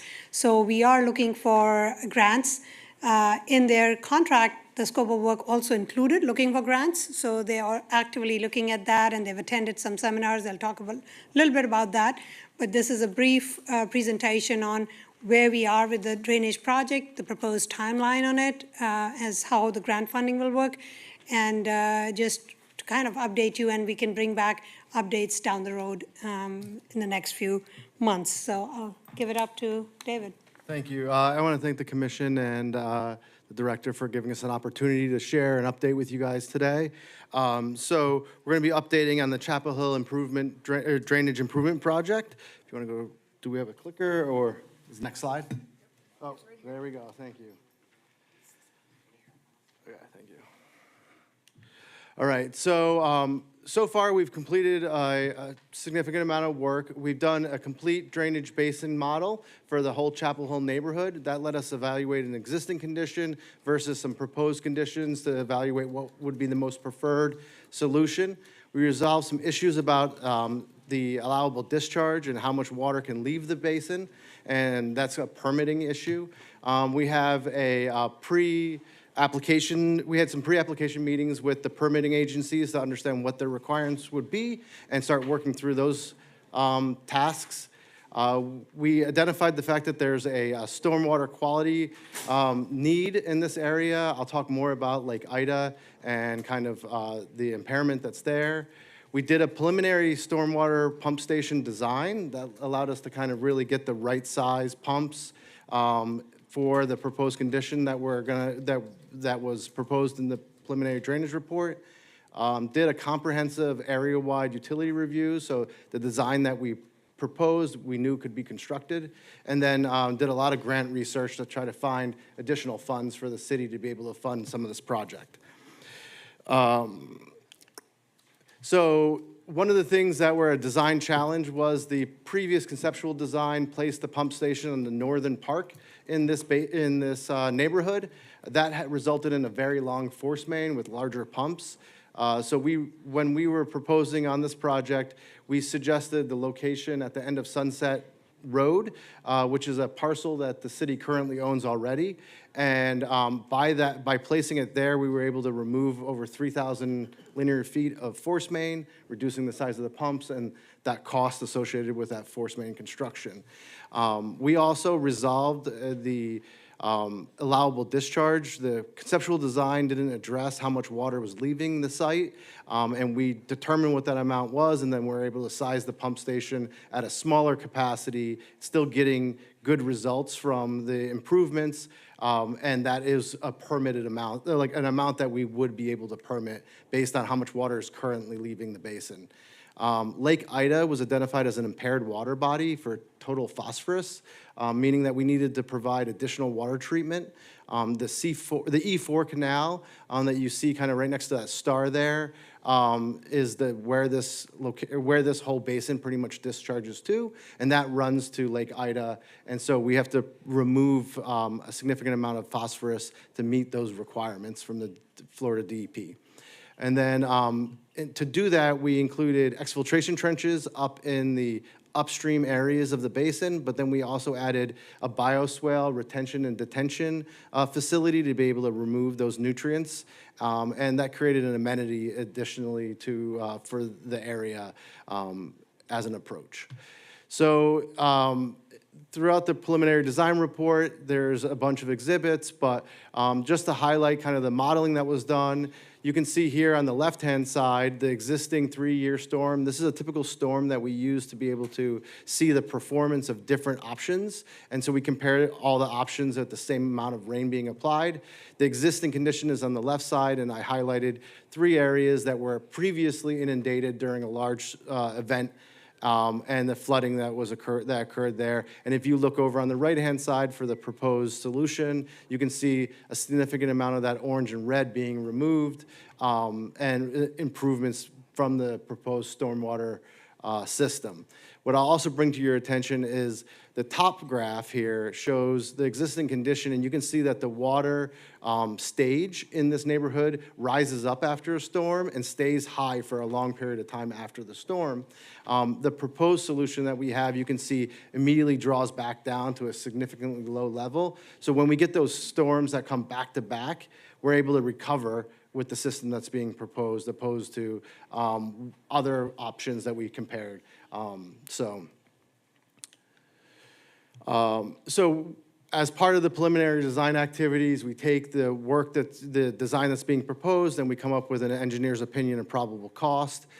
It's a significant amount of money, $20 million. Some of the things that affected the cost included inflation over time. The conceptual design was several years ago, and so as construction has occurred, these numbers are based on current bids that we've recently received from other contractors throughout the county, and we try to price those using those, and then the Florida DOT's current historical price index that's at a rolling average. Another thing that affected the cost is the level of design that we did. We've completed a detailed design at this point, where the last design was based more on a conceptual design. So this is a more accurate picture of what the actual construction would cost. And then because it's a lot of money and we know it wasn't exactly what the city was anticipating, we have presented some ideas in terms of how maybe the construction could be phased over a year or two to be able to start construction in one fiscal year and look how we could finish it in another year, or how the grants could roll out. I will bring to your attention 2 other points. One is that this is an opinion of cost based on our best information that we have today. Bids are, may vary from what this is. It really will be subject to the market at the time when we get this project out. But I will also bring to your attention that, I'll flip to the next slide. We were, this project, I've lost my control. What did I do?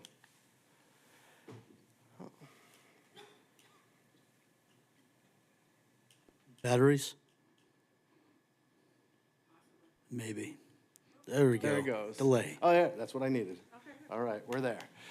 So this project particularly was ranked second out of 136 projects in Palm Beach County's priority list from the local mitigation strategies grants. So this positions this project specifically in a really good a place in terms of getting funding when that funding gets appropriated by the state and their, and they finish up their budgeting process. Second, there's additional funding opportunities from the state other than the local mitigation grants that can be stacked on top of that local mitigation grant to help fund what isn't covered by that, both federal and state.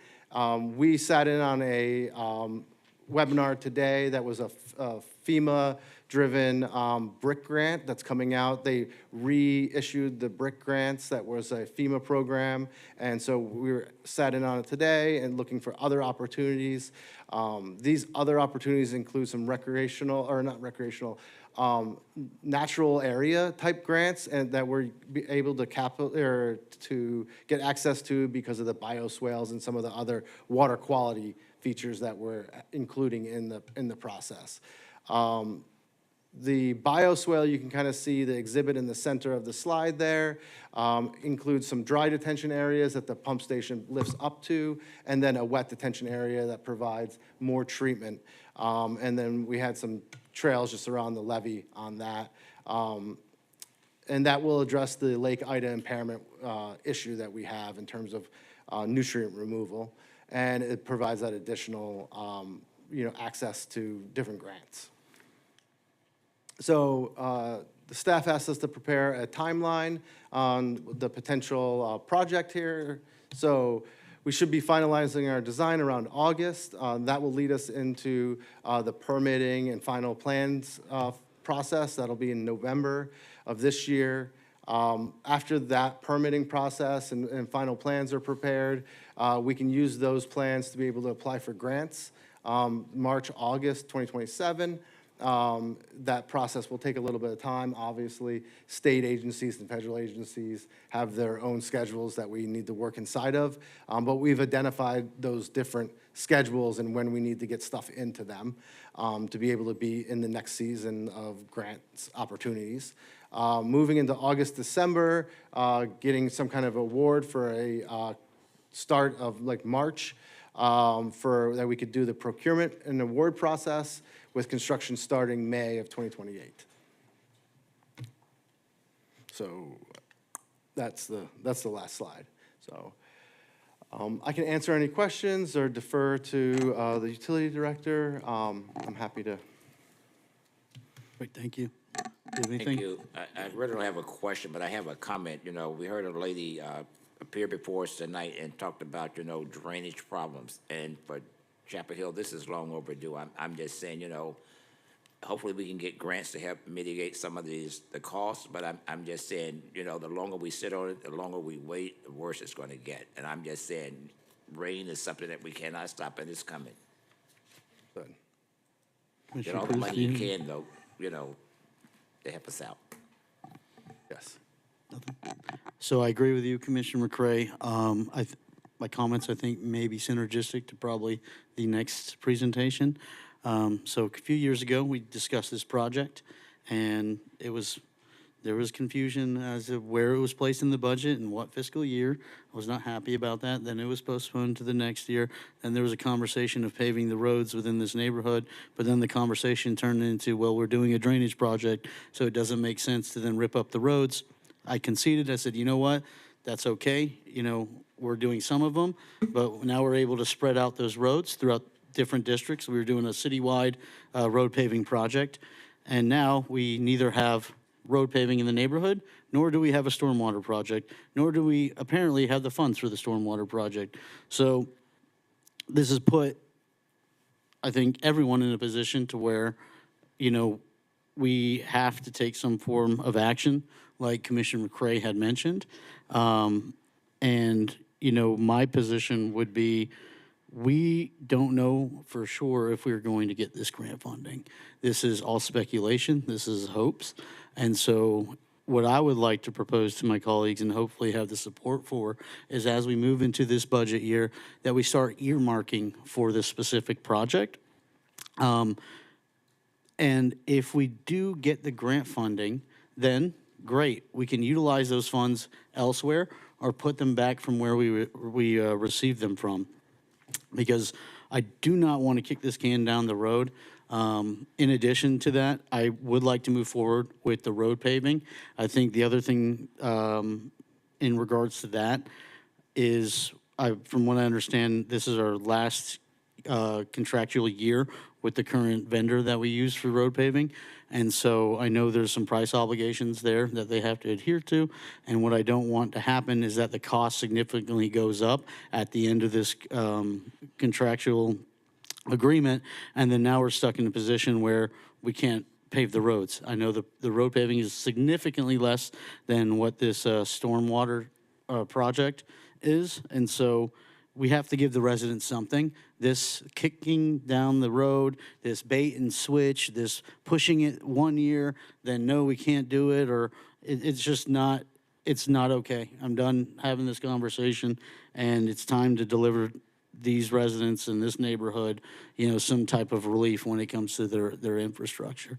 And so I would ask for support from my colleagues to move forward with a budget amendment, to come back with us to pave the roads, and then also as we move into the budget discussions, to earmark funding for this, as I think the consultant made a very good point that we could potentially scale this project to where it's done annually in phases, and I think that's more feasible.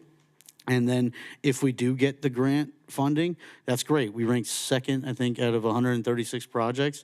And from what I understand with that hazard mitigation, is if we do have a hurricane, then we will get access to those funds. Am I correct with that sentiment?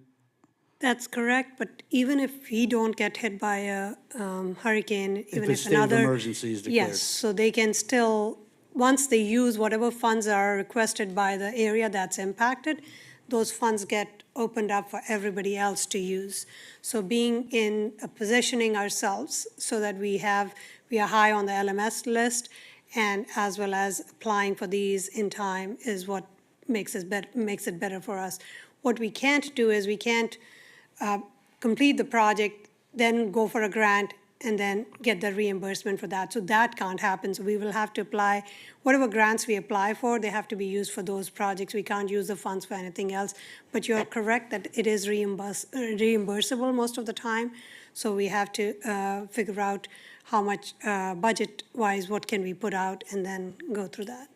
I think either way, the solution is earmarking funds, because if we don't get the grant, then we've essentially kicked the can down the road another 2-3 years, and then there's the argument of redesign has to happen now. Then you have to pay for another $1 million redesign, and then you have to then the cost increases, and so it's just not good practice. It's not, frankly, not good business, and so, you know, my position is strong in that I hope I get the support that we direct staff to earmark, with the hopes that we are able to get awarded a grant and then move forward with paving the roads, because, you know, the residents deserve some form of relief. And if we do have that grant funding, you know, that's a great thing that we can communicate is, hey, we didn't, you know, do these roads twice because we received federal money or state money in order to complete this stormwater infrastructure. So if there's sentiment that, you know, we paved the roads and then they were dug up, you know, we have the ability to explain, you know, here's the why. Right? It wasn't just, you know, oversight. It was, you know, calculated that we wanted to get relief because we don't have answers. You know, we don't have predictions on how we're going to get this money, but we can definitely, you know, have preparations. Can't agree more with you. I'd love to do all these projects. It's just a question of sometimes money. Most of the times with CIP projects, that's where it happens. So last year, if you remember, we upped the amount we would put in R&R. So we went from 8 million to now we added another 9 million into that. So we've started putting more money in. So some of the ways that we're trying to do this is really based on that so that we can start getting some of these projects done, because the cost of every project is coming back at least 3 times more than it was 5 years ago. So, so it is a challenge, but we're going to continue working on it with it. And I will say that the design did consider the fact that there had been some paving in that area already, and we worked really hard to identify that paving and come up with a design that avoided new asphalt where possible, work on one side of the road opposed to both sides of the road to try to get drainage in without disrupting new asphalt. But this budget, this number that we're giving you does include restoring all the roads fully with new milling and resurfacing. So by, you know, when this project is completed, you know, that local mitigation grant funding is going to be used for the restoration, which gets you the paving, which wouldn't necessarily be accomplished. You wouldn't necessarily get access to using grant money to do that paving if it wasn't associated with a stormwater project. So just something to consider in terms of like, you know, trying to, you know, optimize the mitigation grant funding towards restoration work. So. Sure, thank you. Commissioner Cray. Thank you. Since this is Vice Mayor Turkins' district, but it's the city of Boynton, when I came back on board, I was surprised we didn't have a CIP budget. I was like, whoa, you know, so that was one problem. I don't know what happened to it. That's not neither here nor there, but there are some things that we need to do in every district, and I'm just saying to the city manager, whatever road we need to take to get some of these things accomplished, you know, let's work together and try to deliver to each district. That's the way I'm going now. And Commissioner, Vice Mayor Turkey, you said it best. You know what's best for your community because you live there, and if that's the way you feel, I'm 100% with you. Yeah, I just want, because I stepped out for a minute, so I just want to, so you, Vice Mayor, you're asking for consensus to prioritize the paving project in this neighborhood when we're talking about, because I know Kevin's going to be talking about paving, so you're, because, and I totally support that because I understand where you're coming from, where, you know, this is all in a perfect world if everything happens the way we want it to. If we had $20 million sitting in a utility account waiting to be spent, we wouldn't be having a paving conversation right now. We would be talking about, great, let's figure out where we're going. But we're talking about the hopes and dreams of if everything goes as planned, we'll in May of '28 maybe be able to start a project.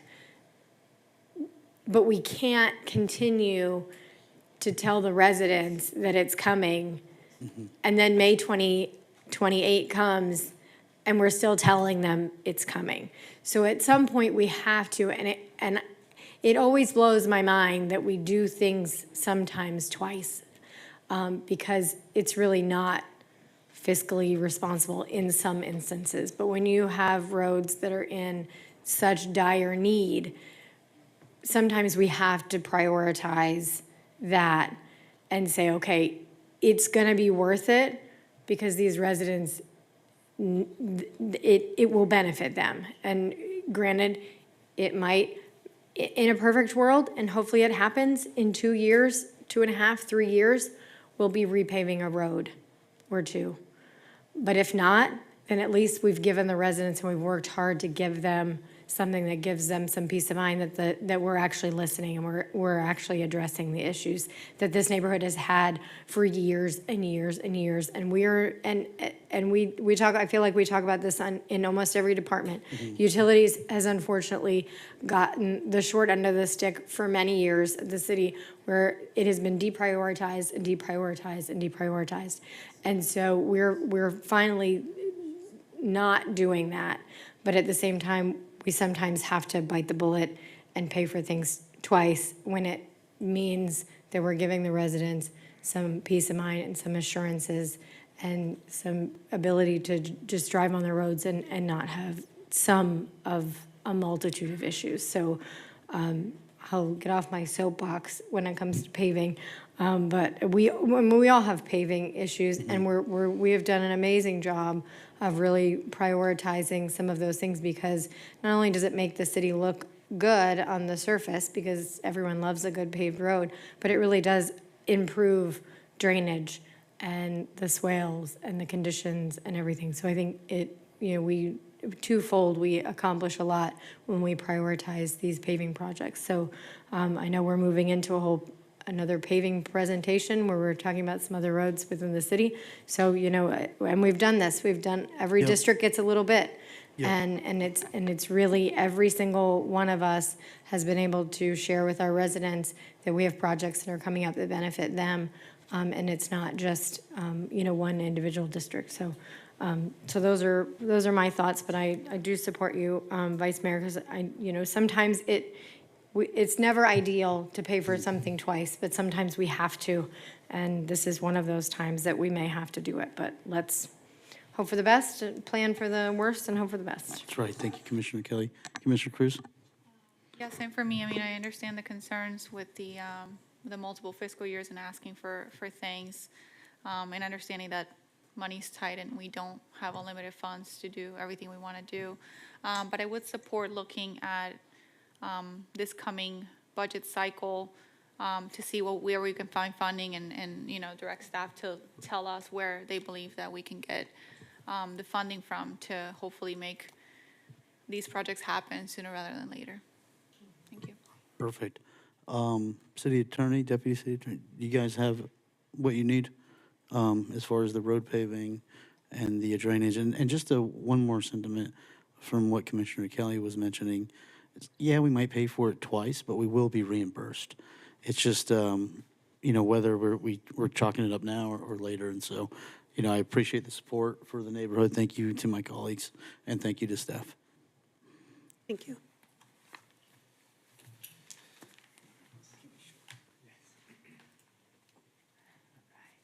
All right, phase 2 of the city manager's report. Hopefully this one's a little bit funner.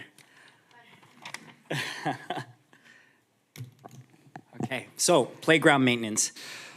So again, good evening, everybody. Vice Mayor, commissioners, staff, as well as members of the public. Fabian Darlow, Assistant Director of Recreation and Cultural Services. We recently had our annually or biannually, depending on as needed, assessment by a CPSI, a Certified Playground Safety Inspector, done this past March. So this is to kind of go through some of the findings, and then we'll kind of zero in on Forest Hills as well during this presentation. So first and foremost, some of the items that we'll cover today quickly. Inspection program, kind of how it works, system-wide summary, a look at all 18 of our playground facilities around the city. Maintenance trends, some of the common themes that we're noticing at all of them. Forest Hills Park, as I mentioned, and then lastly, the pathway forward. All right. First and foremost, the inspection program, how it kind of works out. So we have 18 playgrounds throughout the city at our 31 parks. So quite a big playground system for a city this small, but we're very proud of it, and we want to look at every aspect of it and how we can improve it. Our inspector, Paul Martin, took the inspections between March the 16th to the 20th of this year, and assimilated the following standards below, the ASTM as well as CPSC, when doing this research and assessing all of the playgrounds. And this covers structures, surfacing, hardware, accessibility, as well as use zones. So the different colors on the right-hand side show you kind of the level, priority level, as it relates to how these playgrounds need to be addressed based off of his feedback. Green being in good shape, not too much really needed, no maintenance items at this time, just continue on with kind of routine. Yellow being priority maintenance, schedule near-term attention to avoid any type of need for component replacement. Routine maintenance is the light blue. Addressed as part of regular upkeep cycle, so not as bad as the yellow. And then 4, the dark blue, is component replacement. So this is something that is in dire need of replacement or that we've already removed based off of some safety concern that we noticed in inspections. So here are all of our playgrounds. At the top, we have kind of a summary of some of the reoccurring themes that you guys can see. So of course, all 18 playgrounds were assessed. There were 471 maintenance items determined. 13 out of the 18 needing some minor items such as mulch top-offs. Many of those have been addressed already, but this is based off of March numbers. And 3 of them have had reduced equipment or equipment removed. So those 3 would be Ezel Hester, Galaxy Park, as well as JC Park, have either had most of their equipment or all of the equipment removed from those facilities and looks to replace them with more improved equipment or moving them to a different location at those sites. As we look at Forest Hills Park, we began addressing some of the concerns that some of the constituents mentioned to us. So we are on track to be back open and fully operational at a standard that the CPSI dignified as good standard in the green standard.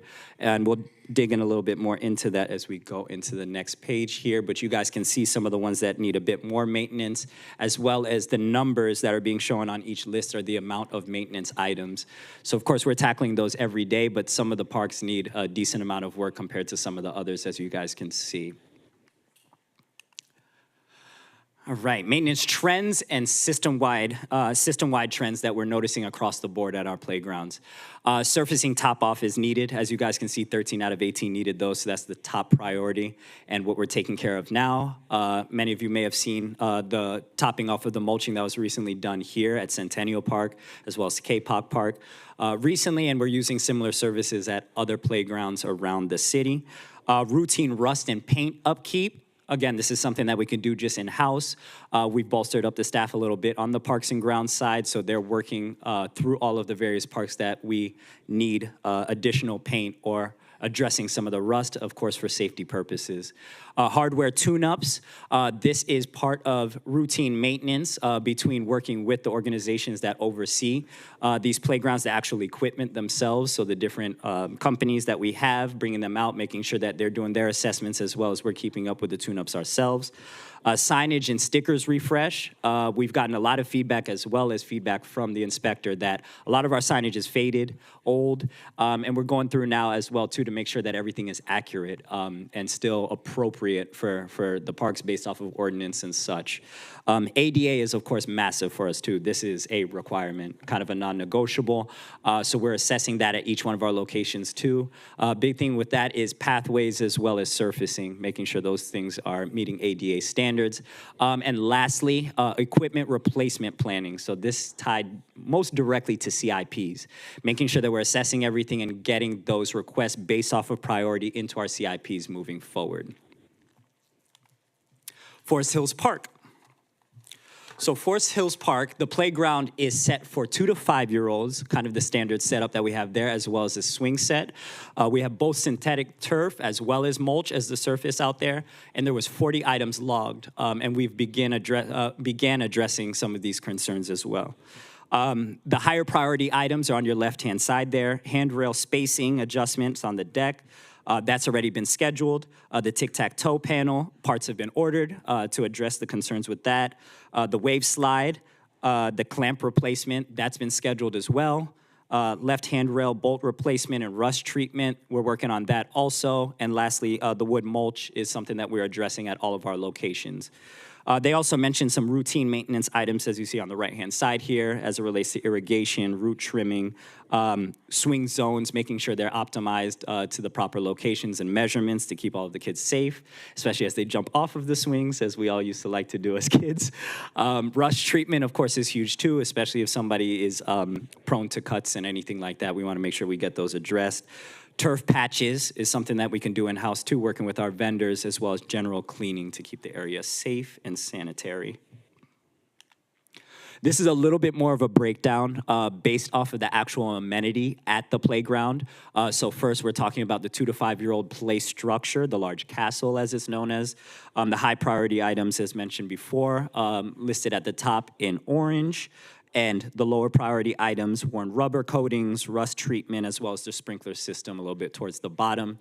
The swing set, swing zones, as we mentioned, the beams, the chain hardware, and all 12 chains showing signs of rust, so getting those replaced just so we don't have to worry about those breaking down. And lastly, the surfacing itself, both the turf as well as the wood chips or the wood fiber. Below depth, so we're gonna get that up to level to make sure it's thick enough for safety. Root protrusion, worn turf, minimum turf surface wear, as well as mulch to turf transition, making sure there's no lips there that are creating a trip hazard. Again, all of these things are things that we could take care of in-house, and we've already started working on. This park is opened up in 2018. The park is currently open, and most of the equipment has been repaired or upgraded since then, but we have some original equipment from going on 8 years now, so some of the stuff does need to be spruced up, but we don't think anything at this point is messed up beyond repair. So we're addressing things as they rise up, and of course, we'll have some CIP items related to this as further bigger projects are necessary. Pathway forward. So in the near future here, we're putting in work orders to address a lot of these more immediate concerns across all 18 facilities. Staff are scheduled to do the repairs and based off of priority, and the priorities are based off of the list that we have here from the consultant. Short-term, system-wide mulch replenishment, obviously that came back as a big need, being coordinated for facilities below the recommended depth. Signage and informational stickers also need to be refreshed. Of course, that is not only the right thing to do, but it can help us from a legal standpoint as well, too, in case anything arises. Forest Hills particularly, priority items, as mentioned, handrails, component replacements, irrigation, redirection, to help with some of that rusting coloration that's getting on some of the equipment out there at Forest Hills as well, too. And rush treatment and turf repairs to follow as part of routine upkeep. Again, those are things that we've already started to address, starting with the safety concern items first and kind of working our way down. Of course, the handrails being high priority, as well as the turf and the mulch. Capital planning. So staff is advancing replacement equipment plans for JC, Ezel Hester, as well as Galaxy. Those are the 3 locations that have had equipment removed. So we'll be including those in our CIPs, and we'll be returning to the commission with that CIP budget request and projections to determine what our pathways forward are. And then ongoing, lastly, ADA access enhancements continue to be identified at parks, preventative maintenance being scheduled and strengthened to extend the equipment's life. I think that's the key piece of it as well, too. Us planning well going forward so we're not back here again in the future. Preventative maintenance is going to be the key piece of this operation. And that is it.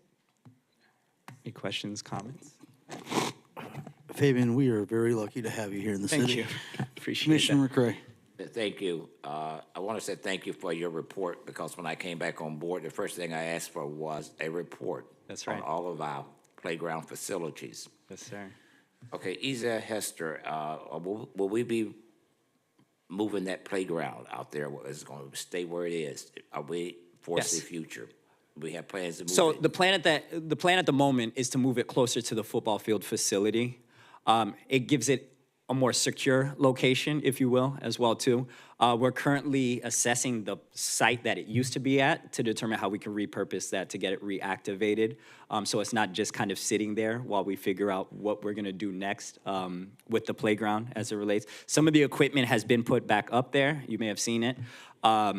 Those were the ones that were deemed safe and in good condition, but we're not gonna keep it in that state for very long. We're looking to activate it with something that's gonna be more useful to the crowd there. So we'll look into a variety of different things. We'll talk to the community, we'll talk to staff, we'll talk to vendors and see what options they have and ideas they may have for that space up at the front of the property.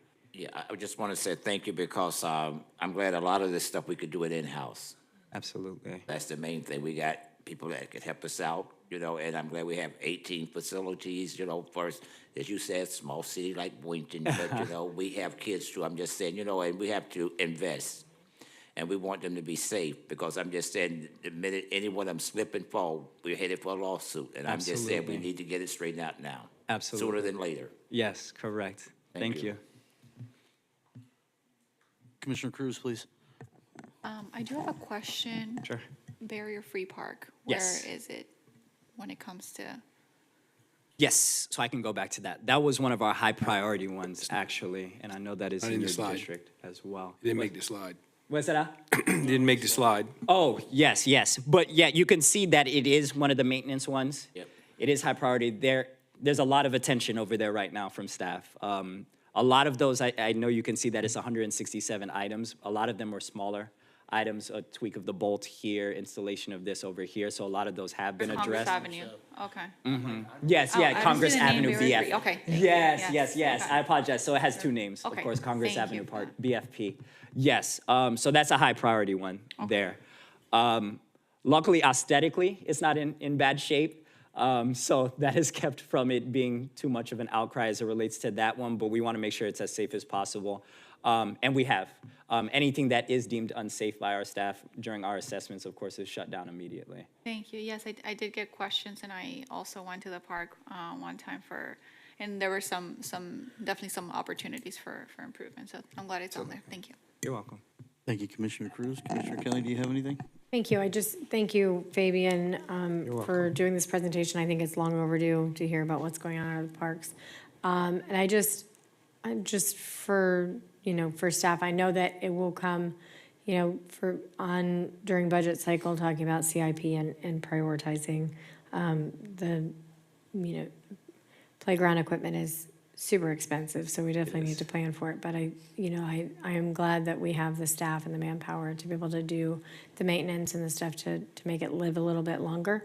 But so I'm looking forward to seeing, what the recommendations are moving forward, and really being responsible about prioritizing and not just, the city has been notorious over the years of kicking cans down the road, and then we're in situations where then we have removed playground equipment and we don't have anything.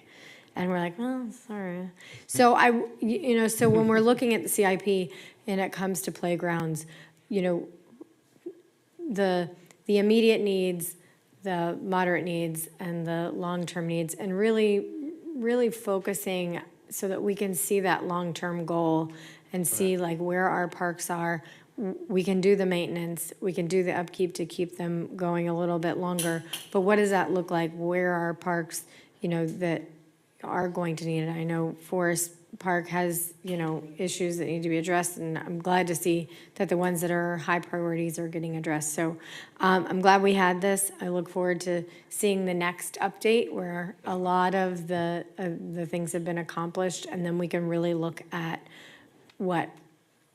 prioritizing the needs, because when we did our park master plan, our parks are very important, and they're used. They're used as long as they're in conditions that they can be used. And so if we don't take care of them, they will not get used. Correct. And then it's a cycle. So just kind of like with the tennis center.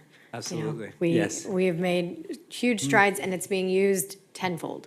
So, when we're looking at budgets and prioritizing the things that really matter and that keep our residents staying in Boynton and happy to be in Boynton and playing in Boynton, that's our goal. So thank you so much for this, and I look forward to pleasure. more conversations about parks. Final comment. Yes, Commissioner McCray. I like to say, Fabian, City Hall Park, that was one of our recently opened parks, and I'm looking at it, it says that we have 84 items. What's the problem? What's happening? Yeah, so as mentioned, a lot of them are minor items, but we just got to work together to just do a better job of stay on top of these things, And we continue to engage in those conversations. We have a great partnership with Public Works and the Parks and Grounds team. We're doing monthly inspections now, so we're really ramping it up. We're trying to get ahead of things a little bit more instead of addressing them after they get to the point where they're so bad. And it's been working. It's been working, and it's allowed us to address a lot of these at a quicker pace as well, too. So I think that next time that we come back, and again, we'll have the same assessment done next year, a lot of these numbers will be significantly lower. One other question. I didn't start all this, did I? One thing But you might I finish think it was a You might finish collaboration, though. Commissioner McCray, trust me. We're all happy you did. Yes. Have no fear. Deputy City No, we Manager. appreciate it, though. One- We needed this. We needed this. One thing I would point out that going forward, one of the things that we're going to strive to make sure that we do with the playgrounds is that we do cover, that they do shade sails over them, because that also extends the life of the playground as well. So, we live in one of the harshest environments for this type of materials, so we do see quite a bit of deterioration in these assets. So by doing the covers, which we recently just did at Cape Hawk Correct. Park, so Yes. that's one thing that should help it. One thing I would want to mention that at Forest Hills Park, we did get quite a few emails about the castle. I would like to have some direction from the commission, whether you feel like that should remain in that park or that's something that we should look at removing. You know, I'll take the lead on this. I think we do need to remove it, solely because there has been a lot of feedback about the, like, potential risks and hazards. You know, I'm not the only one that's saying this. You have members in the audience that have mentioned this before. City staff has addressed this. I understand that there is, you know, some political history to this. However, I think regardless of the history, the number one priority should always be safety. And so, Fabian, you mentioned something about being over-detailed. I don't think you can ever be over-detailed with our playgrounds. Yeah. You know, where our children play, and, you know, because ultimately, we're looking at safety, not just, you know, the recreation component. Is this fun? Is this, you know, is there something for the kids to do? But ultimately, it's the safety factor, right? And as Commissioner McCray mentioned, we don't want to get another lawsuit. You know, we don't want any lawsuits. And so I think, you know, I think it is time to move forward with that solely based on the community feedback. I think when it comes to what's next for, you know, that area in this park, I think that's going to be a community forum. And again, thank you so much, Fabian, for coming out last year. I mean, your ability to, you know, collaborate and communicate with our constituents is extremely impressive. And for you to de-escalate, you know, any, you know, harsh situations or when people are passionate and concerned, truly is like, you know, you have it down to a science, and you're incredibly good at that. And so I will say again, we are truly, and when I say we, I mean the commission, staff, and the residents of the city are truly lucky to have you, man. You've done such a great job. Appreciate it. So, you know, don't go anywhere. But Not planning on it. But that's my position. I'll let my colleagues, you know, take it from there as far as, you know, what they'd like. I had a conversation actually on Friday about this very thing, because I remember when that, you know, when King's Kingdom, you know, was coming down, and there was a fight to save that. And you know, the former commissioner resident, you know, I think at the time it worked and it was fine. But just, it was expired equipment when it was here, and a danger, which is, you know, kind of why it was on the chopping block and it didn't get repurposed here or somewhere at City Hall. And so I think that once it becomes the point of it's no longer an asset and it's a liability to the city, I think we have to make those decisions. And although, you know, we want to be sensitive to the history of it, if there's a way that, you know, I mean, shoot, we might be able to just turn it into a totem pole or something. You know, I mean, there might be something. It's almost there. There might be something, you know, where, you know, right, exactly. But I think that when it, we have to make these decisions, and they're difficult when there's emotions involved. But at the end of the day, it comes down to, it has served its purpose for many years for the residents and for the kids in the city. But we have to prioritize the newest residents of the city and making sure that they really have the safest playground equipment. And that's something, unfortunately, that I think has seen better days and it has seen its life cycle. And but I would just ask staff to have conversations with the former commissioner with regard to it, and just, you know, that you know, I'm so that there's that sensitivity involved, because I think that that's important. So. My final point is that we said that it must go. Don't bring it over to District 2. Yeah, we won't. No more hand-me-downs. No. Absolutely, no problem. All right, Commissioner Cruz, do you have anything? No, I'll just, I can definitely get more information. Yeah, is it taped off now? The playground Yeah, at Forest Hills? the castle. Not that I'm aware of. Is it taped off now? No, I think it's open. I think maybe we start with taping it off.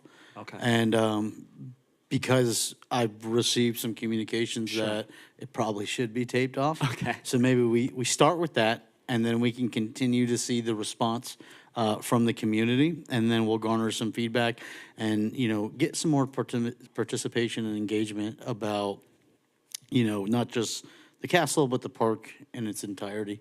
Absolutely. If everyone's okay with that. Sounds good. Wonderful. Thank you. No problem. All right, Kevin. All night for this, all right. Good evening, Well, Vice we summed Mayor. it up in the first portion, so hopefully we go through Vice this Mayor quick. Commission, Kevin Ramsey, Public Works Director. I'm here tonight to talk about, all right. Paving priority plans. You got to talk in the mic now. Push it. I have this problem every time. I'm supposed to get it earlier and hold it up like that, but it's just- last time the mayor told me to squat and talk, so. All right, so let's get on to it. So before I start, I want to let you know that everything you see in this is D and F graded roads. So Commissioner Cruz, you have Cs and above. So I took the highest priority. That's the reason, so. All right, so paving plan priorities. Currently, we have 8 priority plans eight areas that we could actually pave.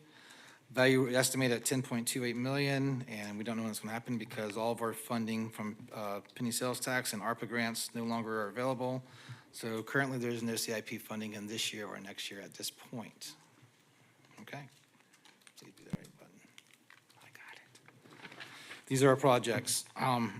Chapel Hill Phase 2, Rolling Greens, Sky Lake, Sandalwood Court resurfacing, Quantum Boulevard, Park Ridge Boulevard, High Ridge Road, Cherry Hills, Ridgewood Hills, and Seacrest Heights. That covers districts 2, 3, and 4. And this is where the bad roads are. All right. Now we'll go through, this is Cherry Hills, Ridgewood Hills. This has a drainage project with a possible grant tied to it. The paving part is 2.25 million, but this area has been overlaid so many years, it's gonna take a little bit of engineering work on top of this money to get this area done, okay? This couldn't be something we just do an exhibit and rock and roll and get it done like we did the last $8 million worth. The next area is Chapel Hill. This is a topic of tonight's area, but this is the last area, the last roads of that neighborhood that we have yet to do, valued at $650,000, estimated at, okay? The next one is Park Ridge Boulevard. That's going down, that's past our PD and into Boynton High. That is the worst road we have right now. That is the solid F road. that we One have. second, Kevin. Commissioner All right. Kelly, please. Thank you. So I just think it's easier to talk about this one real quick. So I recently heard this was mentioned at the school level, because obviously this is the entrance to the high school, and it was mentioned at, I was at an event at the city, or at the school, and it was mentioned, and I'm just wondering, is there communications with the school district, and is there any conversation that there's a partner, like a partner, because it is their entrance into the school, and they're talking about repaving a portion into the school, and I'm just wanting to make sure that we're communicating with the school district so that they're not doing something and then we're pushing off something. The one project that I know that school actually did pave was on campus. Mhm. There's a little section that was dirt. They actually got that paved recently, so Okay. it has been completed. Okay, So there should be no conflict for this. okay.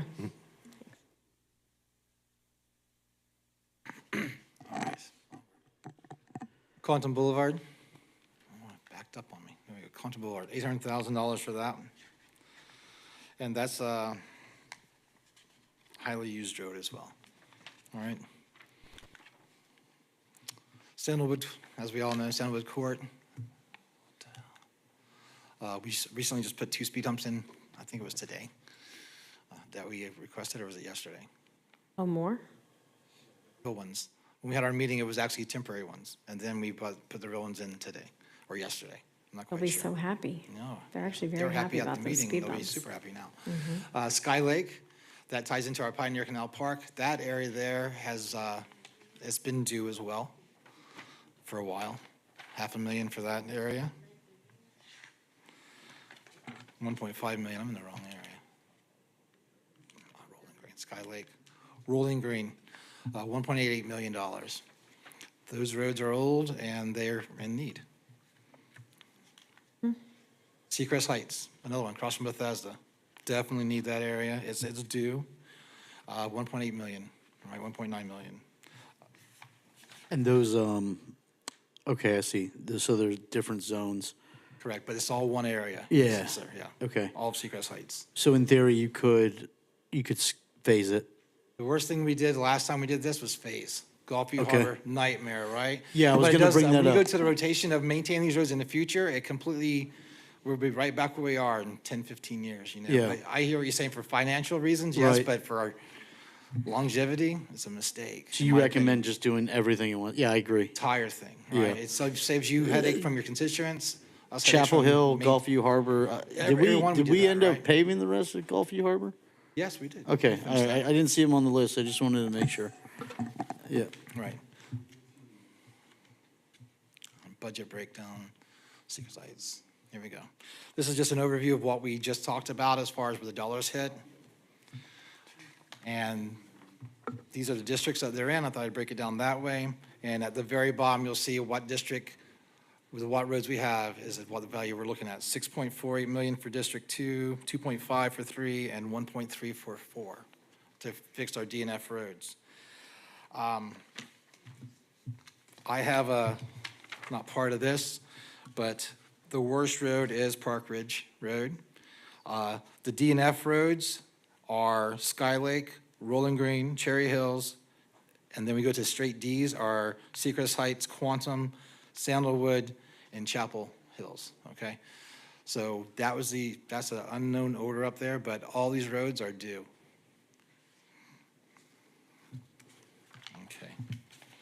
So that's the presentation, and we know what happens. That's one thing that we can do really well with construction services. It's proven. We did over $8 million in less than 2 years, and so it's just a matter of funding and prioritizing through you, okay? So that's where we're at. Perfect. Thank you Okay. so much, Kevin. Do my colleagues have any questions? No, we just have to find the money. So I will say, maybe our city staff can partner with our CRA counterparts and identify any of the overlap that we see. And, we can discuss that when it's the appropriate time to do so. Yeah, 'cause Okay. anytime we can use CRA funding to meet those two districts that can use it, then it frees up money to use on the west side of the city, so, Precisely. awesome. All right, we're going to move forward. We are then, all right. Thank you, Thank you, Kevin. Kevin. I'm going to turn to the clerk to read item 10A into the record. A proposed ordinance number 26014, first reading, an ordinance of the City Commission of the City of Boynton Beach, Florida, repealing Chapter 2, Article 1, Section 2-15, and amendments thereafter which establish limitations on board member advocacy and lobbying in the City of Boynton Beach, providing for codification, providing for severability, providing for conflicts, and providing for an effective date. Thank you, Tammy. Ian, if you want to kick us off. Yeah. Good evening, Ian Grigorchik, Assistant City Attorney. The Attorney's Office already provided a memorandum to you all about this topic, so I'll just say briefly. We feel that the ordinance language has overbroad restrictions on speech. It's also unnecessary because Palm Beach County Code of Ethics and Florida statutes already regulates conflict of interest, misuse of position, and lobbying activity. So we're just going to recommend repealing the ordinance in its entirety. Thank you. Do I have any questions from my colleagues? Do I have a motion? So to- move. All right, we have a motion Second. from Commissioner McCray. We have a second from Commissioner Kelly. All those in favor of approval of repealing this ordinance, say aye. Aye. Aye. Roll call. You need a Oh, roll I'm sorry, call roll vote. call. Thank you. I thought you were saying something else. Okay. Wow, I thought all day, I'm not going to miss the roll call vote. I'm going to say it right, and I didn't do it. All right, Now Tammy, you can know you how the give us a mayor roll feels. call? Commissioner Kelly. Yes. Commissioner McCray. Yes. Commissioner Cruz. Yes. Vice Mayor Turkin. Yes. In a roll call vote, the motion passes unanimously. Awesome. Thank you so much. I'm going to turn back to you, Tammy, to read item 10B into the record. Proposed ordinance 26-015, first reading, an ordinance of the Commission of the City of Boynton Beach, Florida, amending Chapter 6 of the Code of Ordinances relating to Boynton Beach Memorial Park Cemetery and Sarah Sims Cemetery, revising policies governing the transfer and resale of cemetery plots, providing for transfer limitations to immediate family, prohibiting private resale and requiring resale to the city, providing for a prospective application, providing for conflicts, variability, codification, and an effective date. Awesome. Kevin, when you're ready. Okay. Welcome back. Kevin Ramsey, Public Works Director. I'm back for the next three, all about cemetery. 10B, the ordinance. In just what it is right now, we have Chapter 6, and what we're trying to do with this ordinance change or revision is right now we have, the city has the authority to derive from Article 8, Section 2, Florida's Constitution, Home Rule, Chapter 166, Florida Statute. The city has the discretion to set terms of sale, transfer of condition, and resale limitations. This is regarding our plots, okay? The operation of municipal cemeteries is proprietary function similar to running a golf course. So what we've done, current policy, it's more complicated than what you think. It's not. Cemetery plots are currently limited to city residents at the time of purchase. Current rules allow approved transfers and resales prior to internment, which means that they can sell to anybody they want once they buy it, which sometimes puts us in a pickle. This creates potential for transfer to non-residents, resale at higher market rates, so they're profiting off the city, and results in reduced availability for residents, potential inconsistencies with the original residency intent. We're trying to keep it within the citizens of City of Boynton Beach. And right now, we can sell only to Boynton, but they can sell whoever they want. Sometimes it gets us into a bad situation. Proposed ordinance additions. We're adding section 6-18A, cemetery lots. For cemetery lots purchased on or after the effective date of this ordinance, any transfer, assignments, or conveyance shall be limited to members of the owner's immediate family as defined in section 620. Section 618B, resale of cemetery lots. For cemetery lots purchased on or after effective date of this ordinance, private resale or transfer of cemetery lots to third parties or for consideration is prohibited. Any owner wishing to relinquish a cemetery lot shall convey such lot exclusively to the city, subject to buyback provisions set forth in section 620-D. Section 620D, uses by resident for cemetery lots purchased on or after effective date of this ordinance, conveyance of such lots back to the city pursuant to this subsection shall be the exclusive method of resale or disposition for consideration. 620G, this is adding, used by residents. Nothing in this chapter or section 6-18 shall be construed to prohibit transfer of ownership by inheritance, device, or operation of law consistent with subsection C.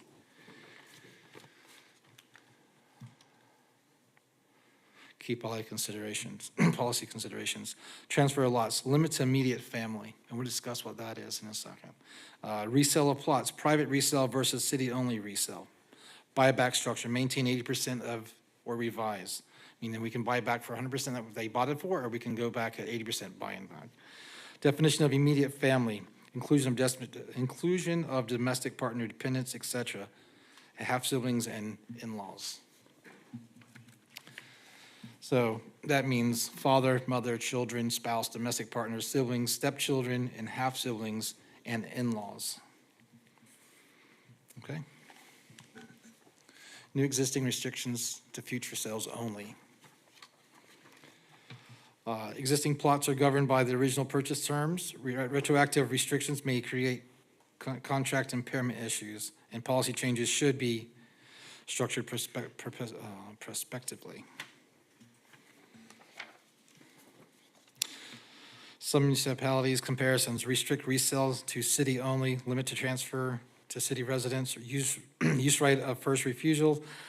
These approaches are commonly used to prevent speculation and preserve availability. Boynton Beach is comparatively more flexible than peer cities currently.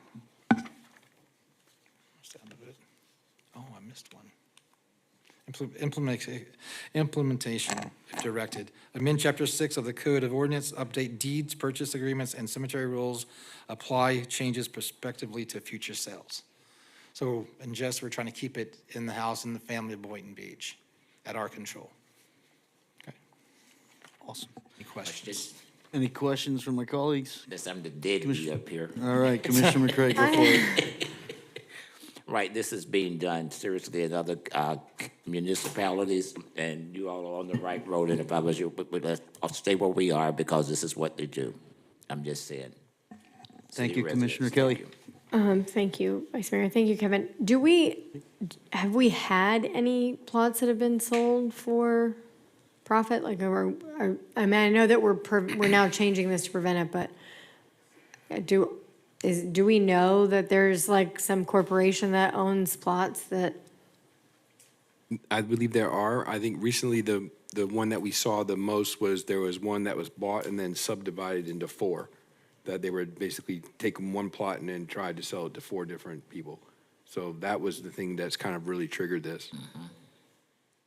Yeah, so I'm glad that we're doing this now. It's a little, you know, I mean, I think that, you know, when we're talking about local city cemeteries, the last thing that we want is to imagine that these plots that are really reserved for our city residents are being sold for a profit to corporations that then split them up and sell them off to the highest bidder. So, you know, it's a frustrating thing that, you know, we can't just go on trust that people are doing the right thing with these plots.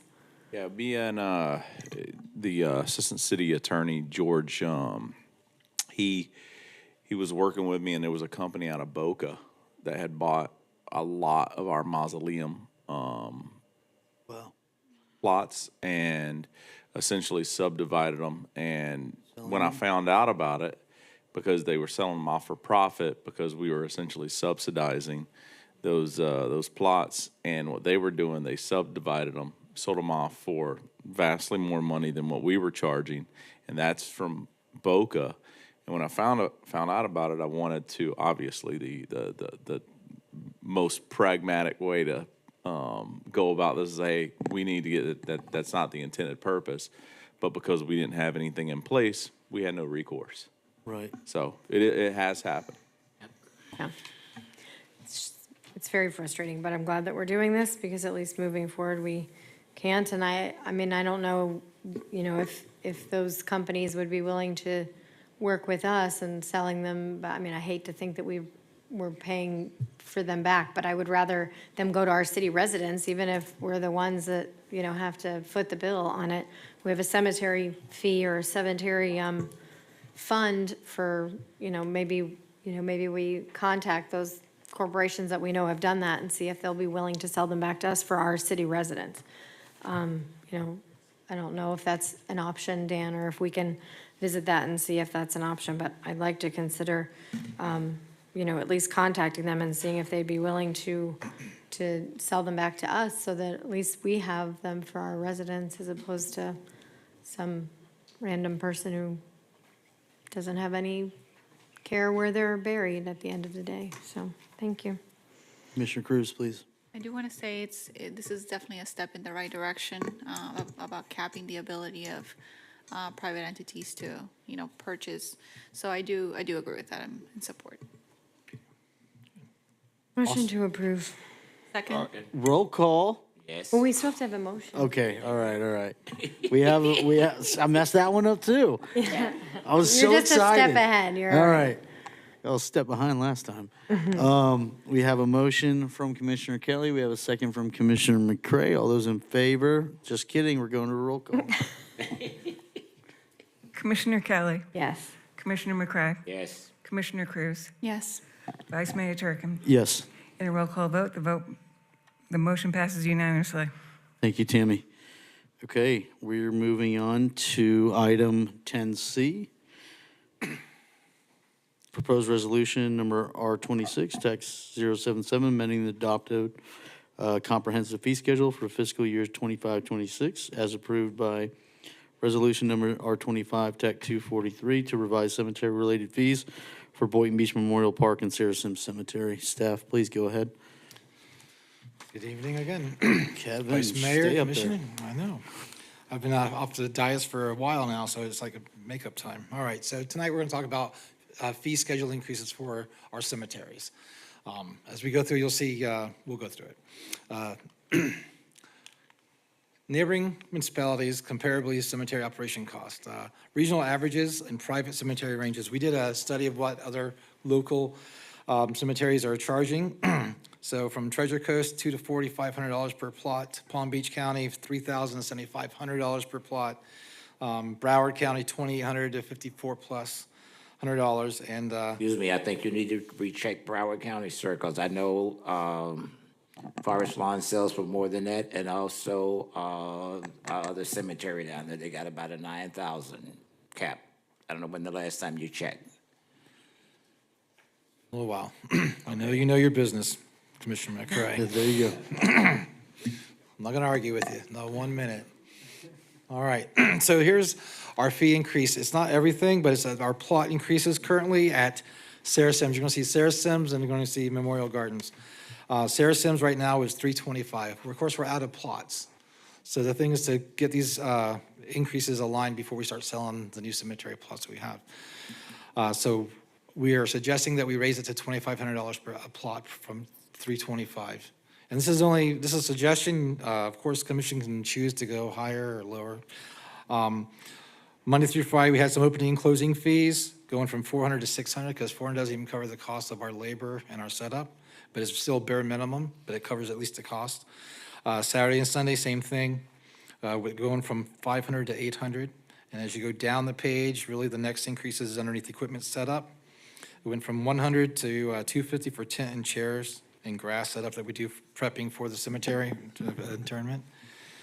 And infant setup, it went from $50 to $150, just to try to cover the cost of our labor for our staff. Next page. These are the next one. This is for Memorial Gardens, Palm Beach Memorial Gardens. Same thing. The plots right now, we were sold for $525. We want to raise that to $2,500 a plot. Infant goes from $100 to $500 a plot. And then the opening closings mimics Sarah Sims from $400 to $600. Saturday and Sunday holidays from $600 to $800. And then again, toward the bottom, the tent and chair setup from $100 to $250, and from infant complete setup from $50 to $150. Okay, almost out of it. Key proposed increase reflects local market alignment. And right here is just pretty much a cost analysis of mausoleum fees. We didn't change anything on the mausoleum whatsoever. Of course, it's sold out. We don't have a mausoleum, so until we build another one, I wouldn't suggest that there's nothing to do there, okay? And questions and comments? Did you have an opening and closing on that? Go back to that page back. Opening and closing of a grave, ONC. Yep, second. Is it? Opening, closing is at the top. Is the first one down? The top two items we changed the price on, Commissioner McCray? Opening and closing fees, okay, ONC 600, okay, that's how much we get, okay. You know, the prices are, I'm just saying they're fair for residents. I'm just saying people think that they're low, but when you add the plot, opening and closing, the tent setup and all that stuff and the equipment, you know, I'm just saying, you know, you're really gonna be less than $5,000. I'm just saying, you know, that's reasonable. Yeah. Commissioner Kelly, do you have something? Didn't know if that was a finger up or. I'm deferring to Yeah. Commissioner McCray on this, because I think that, I don't know, because I have never had to price this out, so I don't know. Yeah. But Commissioner McCray, I'm going to ask you a question, since you're the subject matter expert. When it comes to a plot, like what we're talking about, that's really like a family, like how many A cremains are you? plot is a single grave, a plot. Right. Yeah. But like these lots, like there's one that says city, small lot for 2 cremains is the 4x6. So I mean, are we talking that multiple cremains? No, that's just like for one set of cremains that can go into that. I'm Okay. just saying, you can't, it's against the law to go and, and put 8 people in one grave. I don't know if they've been burned up or not, it's against the law, I'm sorry. Don't read too much into it, you kill yourself, okay? Okay. I'll do my best. Commissioner Cruz, do you have anything? Yeah, I understand the reason for needing these changes. It is a significant change based on percentage-wise. I always look at the percentage of increase of things. I do think we need an increase. I just wonder if we could, potentially make it a gradual, like, if we have a certain number of plots available and, if we do phases, we do phase 1 and, potentially do that sort of, I don't know. I'm just saying it's a big increase. I think as soon as When it comes as to, soon like, as they're having available, elderly, they'll all be they're gonna go sold. home. And so there's not going to be a phase to it. As soon as they're available, the families are going to buy them. Trust There's me, not going to be a right, phase. when they see this price, your family's gonna go and Yeah. jump on them and gonna say, look, I'm gonna go and buy my space Yeah. now, and now at this price now, this is a bargain, trust me. Yeah. Yeah. Just because you have them, you don't have to use them, okay? And on that topic, I hope nobody has to use an infant lot. What a tragedy. Yeah. Yeah, You that we know, I even hope have we to never have talk to about fill that. those. As for me, bury me at South Florida National Cemetery, please. Entitled to my honors there. Do we have a motion to approve this? So move. Second. All right, we have a motion from Commissioner McCray, a second from Commissioner Kelly. All those in favor say aye. Roll call. There's no roll call. This is a call. resolution. I gotcha. You're paying Thought I attention. messed up, didn't you? I was double checking. All right, all those in favor say aye. Aye. All those opposed say nay. The ayes have it unanimously. Thank you. All right, I'm assuming Kevin's going to present 10D to us. Last one. All right, last but not least. Okay. This is a cemetery rule discussion. We're not asking to do new rules, just enforce the ones that we have. But I know it's a touchy subject, so let's go through this real quick and we'll have a conversation about it. All right? So cemetery rule discussion. On the front of this page is also a website that you can go on, click on, and see the actual rules. I think there's 25 of them, 20 of them. And it's on our website as well. So if anyone goes on there, they can see what they are. So I'm just going to get into this. In regards to cemetery rules, I served on the cemetery board years ago, and we had rules in place. And when Susan Oya talked about the fruit tree out there, she had every right to say what she was saying because that had no business being there. I'm just saying, with different nationalities that, come in, we have to kind of bend with them. But the cemetery is supposed to be a place where you could take a riding lawnmower and just ride straight across without stopping. That's the whole purpose of it. And you still have some more work down there to do. I don't know how you're going to notify the people, but you need to notify some. Can I real quick get a quick short cliff notes on the fruit tree thing? What is that about? Oh, remember, if you passed by, you probably didn't notice it. That was a papaya tree. Uh-huh. Been removed That was now. taller than you up here, like this, had fruit on it. On someone's grave? Yes, yes. Oh, yes. wow. I got a Yes. picture if you want to see it later. Yeah, we'll do that offline. Yeah. It was, All it's right. actually part of my presentation. It was it? Yes, it Okay, is, so yes. I'll save my questions for then. Okay, Thank all you. All right. Cemetery rules and regulations are already in place. Provided to lot owners at the time of purchase. Code governs transfer and resale, use and decorations. Enforcement has been inconsistent over time. That's where it comes onto us, right, as a group, right? Background. The City of Boynton Beach Cemetery has established a formal set of rules and regulations provided to all lot owners at the time of purchase. Over the years, these rules have not been consistently enforced, leading to widespread noncompliance across cemetery grounds, as we'll see shortly. Lot owners have planted trees, bushes, and flowers, erected makeshift shrines, installed crosses and small fencing, all in violation of existing regulations. As subsequent slides will illustrate this has created maintenance challenges and diminished the dignity and appearance of the cemetery. The problem, violations observed across cemetery grounds, I just said them. Trees and bushes, flowers and plants, makeshift shrines, crosses and markers, small fencing, and general noncompliance. Oh, sorry, guys. Good. Next. Action plan. Corrective measures to restore compliance. Communicate the rules. We intend to mail the established rules and regulations to all lot owners and family members of record. 2, electronic notification. Send digital communication via email and online portal where contact information is available. A 60-day grace period. Lot owners will have 60 days from the date of notice to voluntarily bring their lots into compliance. Strict enforcement begins after the grace period. The city will strictly enforce all rules and regulations without exception. And 5, signage and postage at all locations informing residents of rules and enforcement. Raising the standards of our cemeteries. This will unlock the needed enhancements and infrastructure improvements, ensure consistent, fair application of rules and regulations, enable better grounds maintenance and long-term care, and restore dignity and respect to Boynton Beach cemeteries. The requested commission action is acknowledgement of implementation of compliance process, 60-day grace period for compliance, and 100% enforcement after notice. Here's your picture. Here we go. So this is what's happened, and we've let it go, you know. So it's not being to be mean. I know it's very touchy in there. We have to step into this pool orderly, but forcibly in a way. So here's a few violations. I'm not going to read everything below them, but we have trees growing in our cemetery. We have bushes that are planted. It's become a garden. Again, more plants.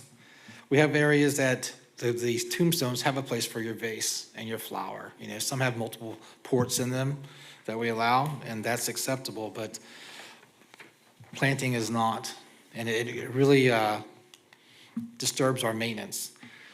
And then we have items like this, that's like a shrine, and we can understand the compassion the families have for their loved ones, but sometimes they'll come in and they'll maintain this, and sometimes they just leave it there and it goes and looks like horrible. You know, it's bad for whoever does come and visit. And then we have another tree planted there. It'll probably one day grow up to be a papaya tree. We did cut down those big papaya trees though before we did this. It was out of hand, so I had the new staff take it out. Here again, some of this is compliant, some of it's not. The one on the right, that's how it should look like out there, okay? As far as your gravestones and whatnots. That too, that's acceptable. We can work with that. It's presentable, it's dignified. I believe the one on the right, it's acceptable. Here we go with some crosses. This is just a few violations that is common. And then we have our mausoleum, same thing. There's rules for that too. And you can't stick, that's just not what it's, one vase on there. Sometimes you get two if you get permission for it. And that looks sort of like, it's not vandalism, but it's a shrine on the face of something, you know. Yeah. And let me go ahead and take the lead on this. go ahead. The next time you give a presentation, please don't call them tombstones. That's out west. They're not tombstones. You're telling your age, not being picky. Okay, the next thing is that in regards to, I don't think you need to send them to everybody. Somebody was buried like in 1895. It's going to be hard to catch up with the families. I'm just saying there's places that we have the problem. That's that little section. That's where you need to send. You know, it's going to be redundant just to send them out to everybody. Okay. If I was you all, I'd just, where we're having a problem. Fair enough. Does Commissioner Kelly, yes?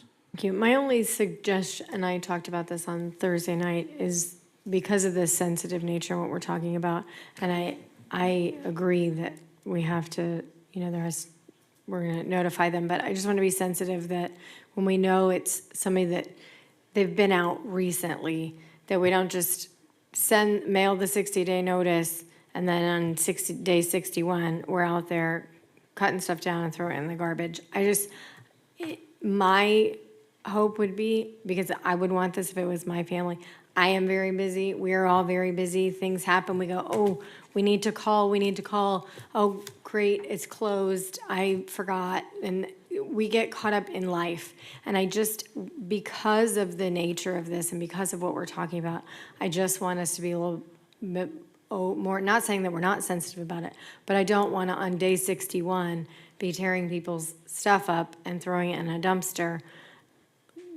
I would prefer that we actually, when it's something that we know that they're coming on a regular basis, that we document that we actually talked to somebody in that family and we actually made contact and we said, okay, this is, this has been in place for many years. This isn't something that we just started, but we need, it's gotten out of hand, and so we need you to take care of it. If you don't take care of it, but to make sure that we're making contact and not just sending notices and then on day 61, we start, and Sure. because No, then Understand. I wouldn't want to show up on day 62 and go, oh, I wanted that thing that I left there for my mom, and I would have kept it. So because of the nature of it, that would be my desire, is that we really are truly sensitive to the family members as we're moving forward with this. Point taken. Thank Agreed, you. Commissioner Kelly. Commissioner Cruz, did you want to comment? Say that was very kind. I agree with that, yeah. And also too, we might have to have it in Creole. I'm just saying, we have to, make sure that there's a language barrier that we get through to them.